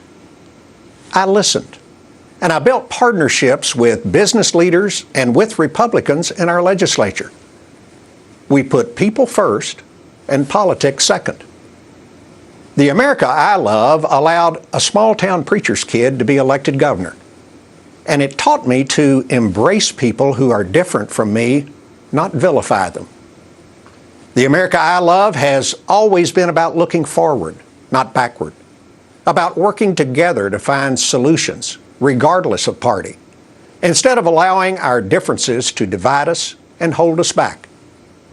And we Democrats are committed to creating the opportunity for every American to succeed by growing our economy with good-paying jobs, educating and training our people to fill those jobs, giving our businesses the freedom to innovate, keeping our country safe, and providing health care that families can afford and rely on. Mr. President, as a candidate, you promised to be a champion for families struggling to make ends meet. And I hope you live up to that promise. But one of your very first executive orders makes it harder for those families to even afford a mortgage. Then you started rolling back rules that provide oversight of the financial industry and safeguard us against another national economic meltdown. And you picked a cabinet of billionaires and Wall Street insiders who want to eviscerate the protections that most Americans count on and that help level the playing field. That's not being our champion. That's being Wall Street's champion. And even more troubling, you and your Republican allies in Congress seem determined to rip affordable health insurance away from millions of Americans who most need it. Does the Affordable Care Act need some repairs? Sure it does. But so far, every Republican idea to replace the Affordable Care Act would reduce the number of Americans covered, despite your promises to the contrary. Mr. President, folks here in Kentucky expect you to keep your word, because this isn't a game. It's life and death for people. These ideas promise access to care, but deny the importance of making care affordable and effective. They would charge families more for fewer benefits and put the insurance companies back in control. Behind these ideas is the belief that folks at the lower end of the economic ladder just don't deserve health care, that it's somehow their fault that their employer doesn't offer insurance, or that they can't afford to buy expensive health plans. But just who are these 22 million Americans, including 500,000 people right here in Kentucky, who now have health care that didn't have it before? Look, they're not aliens from some distant planet. They're our friends and our neighbors. We sit in the bleachers with them on Friday night. We worship in the pews with them on Sunday morning. They're farmers, restaurant workers, part-time teachers, nurses' aides, construction workers, and entrepreneurs working at high-tech startups. And before the Affordable Care Act, they woke up every morning and went to work, just hoping and praying they wouldn't get sick, because they knew that they were just one bad diagnosis away from bankruptcy. You know, in 2010, this country made a commitment that every American deserved health care they could afford and rely on. And we Democrats are going to do everything in our power to keep President Trump and the Republican Congress from reneging on that commitment. But we're going to need your help by speaking out. Another commitment now being tested is to our national security. Look, make no mistake, I'm a military veteran myself, and I know that protecting America is a president's highest duty. Yet President Trump is ignoring serious threats to our national security from Russia, who's not our friend, while alienating our allies who fought with us side by side and are our friends in a dangerous world. His approach makes us less safe and should worry every freedom-loving American. Instead, President Trump has all but declared war on refugees and immigrants. Look, the president can and should enforce our immigration laws, but we can protect America without abandoning our principles and our moral obligation to help those fleeing war and terror, without tearing families apart, and without needlessly jeopardizing our military men and women fighting overseas.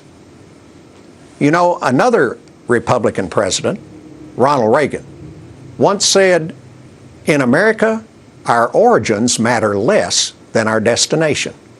And that is what democracy is all about.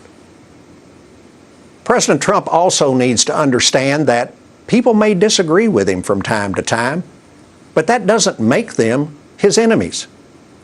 When the president attacks the loyalty and credibility of our intelligence agencies, the court system, the military, the free press, individual Americans, simply because he doesn't like what they say, he's eroding our democracy, and that's reckless. Real leaders don't spread derision and division. Real leaders strengthen. They unify, they partner, and they offer real solutions instead of ultimatums and blame. Look, I may be old-fashioned, but I still believe that dignity, compassion, honesty, and accountability are basic American values. And as a Democrat, I believe that if you work hard, you deserve the opportunity to realize the American dream, regardless of whether you're a coal miner in Kentucky, a teacher in Rhode Island, an auto worker in Detroit, or a software engineer in San Antonio. Our political system is broken. It's broken because too many of our leaders think it's all about them. They need to remember that they work for us, and helping us is their work. Kentucky made real progress while I was governor because we were motivated by one thing: helping families. Democrats are trying to bring that same focus back to Washington, D.C. Americans are a diverse people, and we may disagree on a lot of things, but we've always come together when we remember that we are one nation, under God, indivisible, with liberty and justice for all. Thank you. Former Kentucky Governor Steve Beshear with the Democrats' response to President Trump's speech tonight. Nora, you were making an interesting point as we were watching. Yeah, usually they give this spot to a rising star in the Democratic Party. Instead, they give it to a retiree. Which may say something about the state of the Democratic Party. Or usually this forum is one that has been difficult for anybody, Democrat or Republican, to do well in. And what we saw, John Dickerson, is the setup for the great battle that's about to occur under this dome, and that is repealing the Affordable Care Act and replacing it with something else. Absolutely, and that's probably where the next rising star of the Democratic Party is found, in opposition to President Trump, in the fight probably over the Affordable Care Act with the connections it has to the last successful Democratic president. What's interesting to me about President Trump is this was an evolution from certainly the inaugural address in terms of all the same themes at the heart of it, but a kinder package, less confrontational. But is this a temporary moment, or does he start to govern in this fashion? And also, if you're a member of Congress, what did you get out of this speech that you can now use in your town halls or in talking to your constituents? That's the real benefit of a speech like this. The president has done what he can with executive orders. Now he's got to be the leader of the Republicans, and we got to look for something in the speech that they can use. I'm not sure there's actually something in there for them to use. Good for him, but he needs also it to be good for Republicans. Well, you're hearing people say it's been 40 days and 40 nights since he's been in the White House, and dare we say that for the first time I'm hearing people say he looked and sounded presidential. I thought even his delivery was very different. The first time we saw a little bit of a chink in the armor tonight was when he said, I'm going to repeal and replace Obamacare.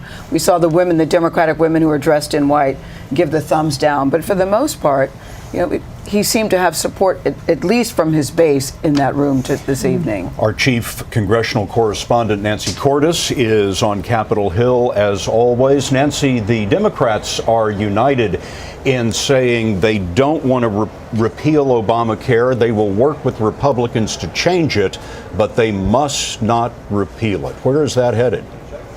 Well, what that means is that Republicans, Scott, have a very narrow margin of error when it comes to passing a replacement package. They have to assume they're not going to get any Democratic support, so they can't afford to lose more than 22 Republicans in the House and 2 Republicans in the Senate. And already you've got a lot of conservatives who say they don't like this idea of tax credits. They view that as Obamacare light. They say if you're just replacing Obamacare's subsidies with tax credits, well, that's just another entitlement program in a different package. And so Republican leaders are trying to fast track this. They're trying to get the bill done in concert with the White House as quickly as possible so that they can start pushing this through before Republicans in the House and Senate can start defecting. And Nancy, those Republicans were very happy today that Trump specifically endorsed that plan of those tax credits for insurance plans, right? Correct, because what they want him to say to these conservative members is, look, this is the only train leaving the station. If you want to replace Obamacare, this is the plan that's going to do it. And if you don't vote for it, you're essentially saying you're a supporter of the status quo. All right, Nancy Cordes on Capitol Hill. Thank you. Frank Luntz is with his focus group in L.A. They're two different things. That's not an educational speech. Yes, I am, and we're actually in the middle of a conversation. The American people are now watching you. I want to know, now that you've seen the Democrats and Donald Trump, what's your reaction overall? Has this changed anything for you? Absolutely not. Why not? Because, I mean, we needed a fact checker. He was spouting a lot of different information. The facts weren't adding up yet again. I just think in general, the national debt is out of control, and both parties have all these great ideas of what should be done, and there's very little facts about how it's going to get paid for, and I think it's just kicking the can down the road economically. It's not the Donald Trump that I've seen for the past 30 days. Explain. Where is that guy? You guys agree with that? Where's that guy that says what he wants to say, that is loud, that says everything is fake news? Where's that guy? I'm going to look for him. I'm going to look for him on Twitter tomorrow and see what he really thinks. Great job to the speechwriter, but I will see Donald Trump at 12 a.m. And we're going to see more of them momentarily. Back to you guys in Washington. Frank, thank you very much. There will be more about the president's address on your late local news on this CBS station. And right after that, a special live edition of The Late Show with Stephen Colbert. And we will have more as well first thing tomorrow on CBS This Morning. With thanks to the Jones Day Law Firm for this view of the Capitol, I'm Scott Pelley with Nora O'Donnell, Gayle King, and John Dickerson.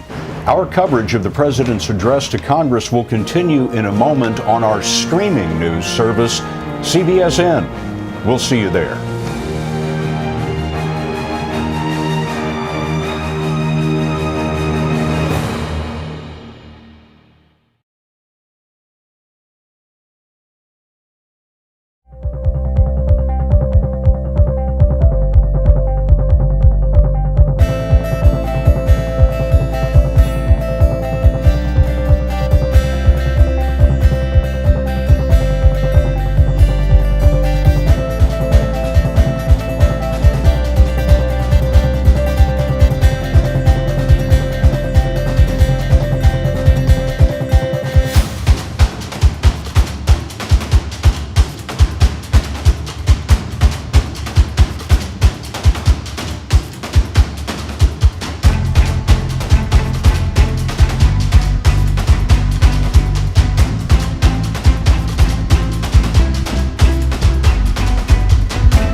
Every morning, more and more people are choosing to start their day with more real news. And at CBS This Morning, we just wanted to say thanks. CBS News. Real news.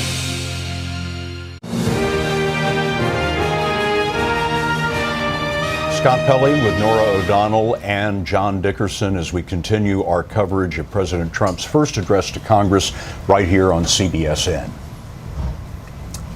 John, the president's speech today, this evening, I should say, unlike anything we've ever seen. It was, dare I say, presidential. That's right. You know, we've seen him break lots of molds as a candidate and as a president, and he broke the mold by sitting right inside the mold, because for him, that is a different way of approaching it. And, you know, before I was saying that I don't think that in the speech there is a line that Republicans can take out on the stump. But there were so many things. It was conventional in the sense that Republicans knew exactly when to applaud. They knew just the moments to applaud, to stand up, and that's been a little difficult in getting the dance steps right between the congressional Republicans and the president, because they're getting familiar with one another. And so, as a president who is innovative and sometimes chaotic, he always wants to give moments for Republicans to rally.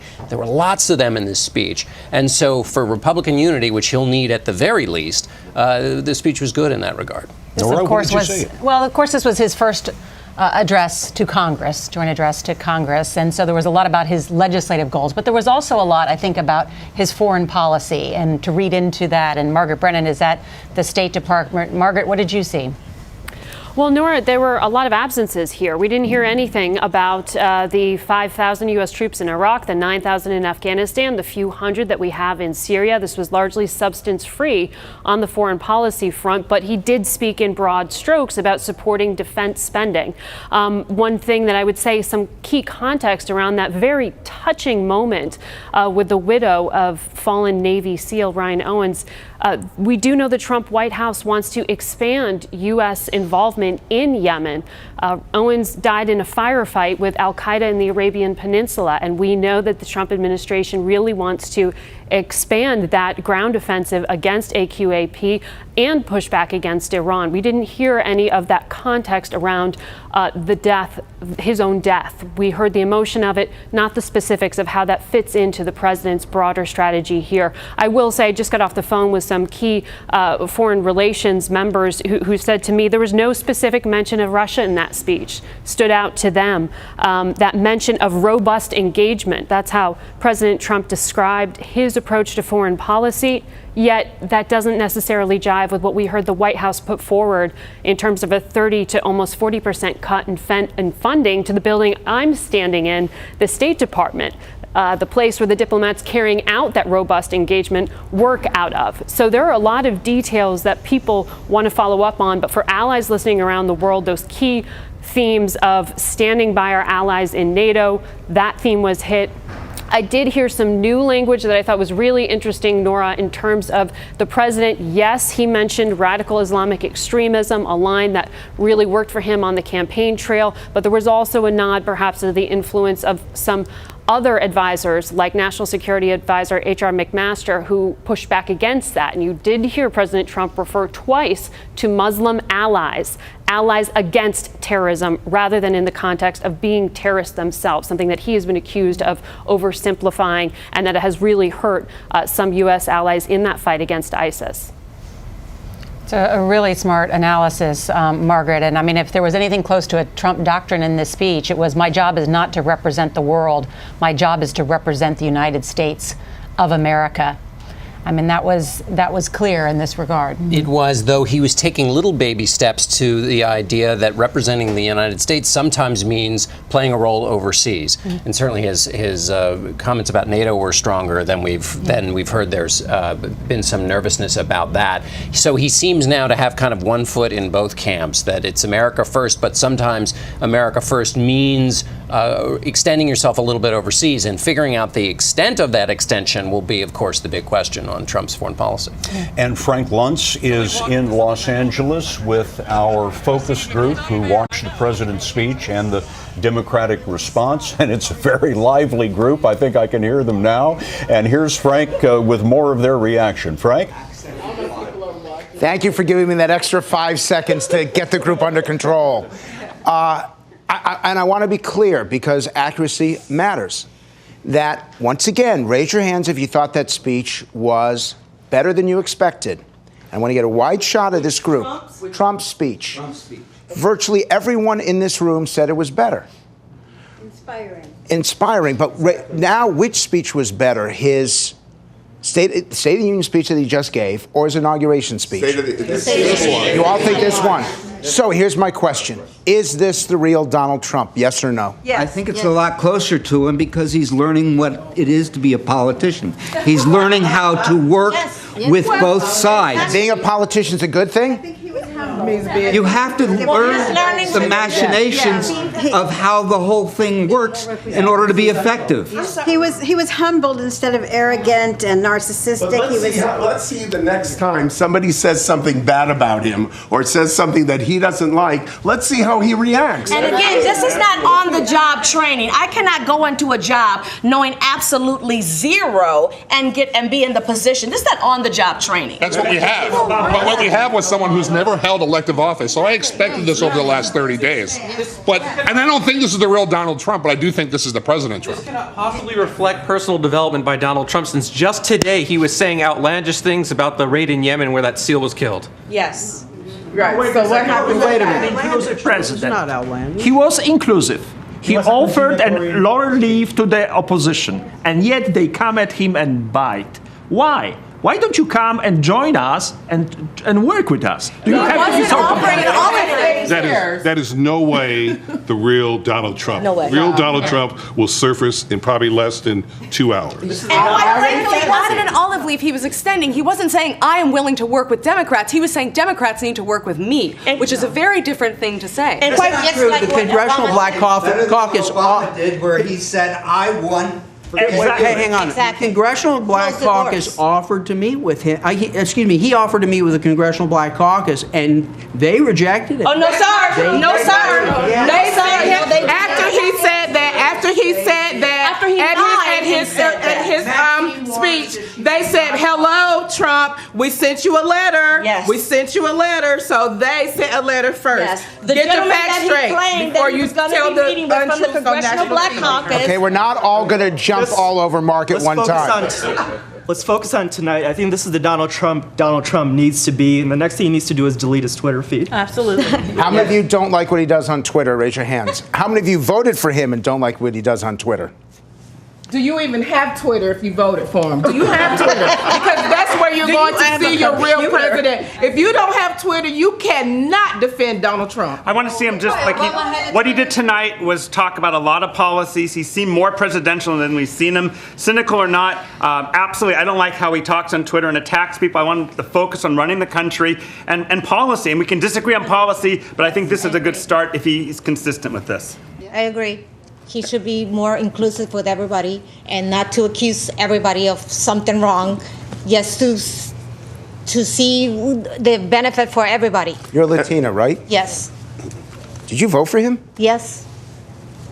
Are you first generation here? Yes. Where were you born? Guatemala. And yet you support him. Yes. Tell me why. For jobs. I came here because I wanted an opportunity, not a hangout. And the problem with here is that, anybody comes in, they have a kid, and they start collecting money. That's every single person I know, that's what they do. But there are a lot of other people Yes, who there are is a in lot of, school, I who don't are in have the any military. kids, and I didn't collect. I haven't collected. I don't know. And neither have these people. They're working. But the majority is. I don't believe that's true. I don't believe that's true. Well, go to school and ask who has the benefits. Go into the schools. You ask each kid. Do you know how many white people are on I don't care about white people. But my point is that we came here for an opportunity, not for anything Can I else. ask you all a question? Wait, can I ask you all a question? Clearly, I cannot ask over here. You guys back in Washington, you just mentioned the word immigration. You start the conversation for 10 seconds, and the place goes berserk. That means that we are in trouble and we need quick resolution and we need to put the system back in order. This nation has been damaged to the degree that nobody agrees on anything anymore. We have to observe the rules of law. We have these laws. You guys agree with that? Yes. We have to observe the laws of civility first before we get And we will preserve the laws of civility, and we will start right here in this room right now. Back to you guys in Washington. Frank Luntz pulling reticent Americans out of their shell for us tonight. Frank, thank you so much. What an interesting group. We are going to be right back here in just a moment. We'll have Major Garrett at the White House, Nancy Cordes on Capitol Hill, and of course, Norah O'Donnell and John Dickerson right here analyzing the president's speech and the Democratic response. Back in a moment.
We're back now in Washington with analysis of the president's speech and the Democratic response. Scott Pelley with Nora O'Donnell and John Dickerson. And let's also bring in our chief White House correspondent, Major Garrett at the White House, and Nancy Cordes, our congressional correspondent on Capitol Hill.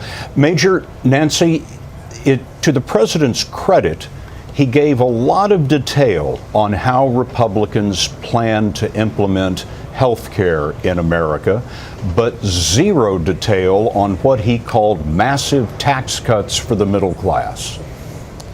Well, that's true, Scott. On health care, he put down a roadmap for Republicans, largely embracing what House Republican leadership has put before its membership, and to not exactly unified chorus of applause. There are already some fissures among those House Republicans that are going to have to get repaired and repaired rapidly if they're going to move forward on first the repeal, then the replacement rather, of the Affordable Care Act. On tax reform, he did one thing to move in the direction of what is called a border adjustment tax, which House Speaker Paul Ryan is a big policy and political fan of. The president didn't use those words, but he talked about the fact that nations tax our exports and we don't. And he said Harley-Davidson, a company that's experienced this in real life, didn't even ask him for change, but he said, I am for change. That's as close as he's come to the idea of introducing a border adjustment tax into tax reform. It wasn't a complete movement in that direction, but it's closer than he's been before, and I guarantee you Speaker Ryan will take it and try to run with it.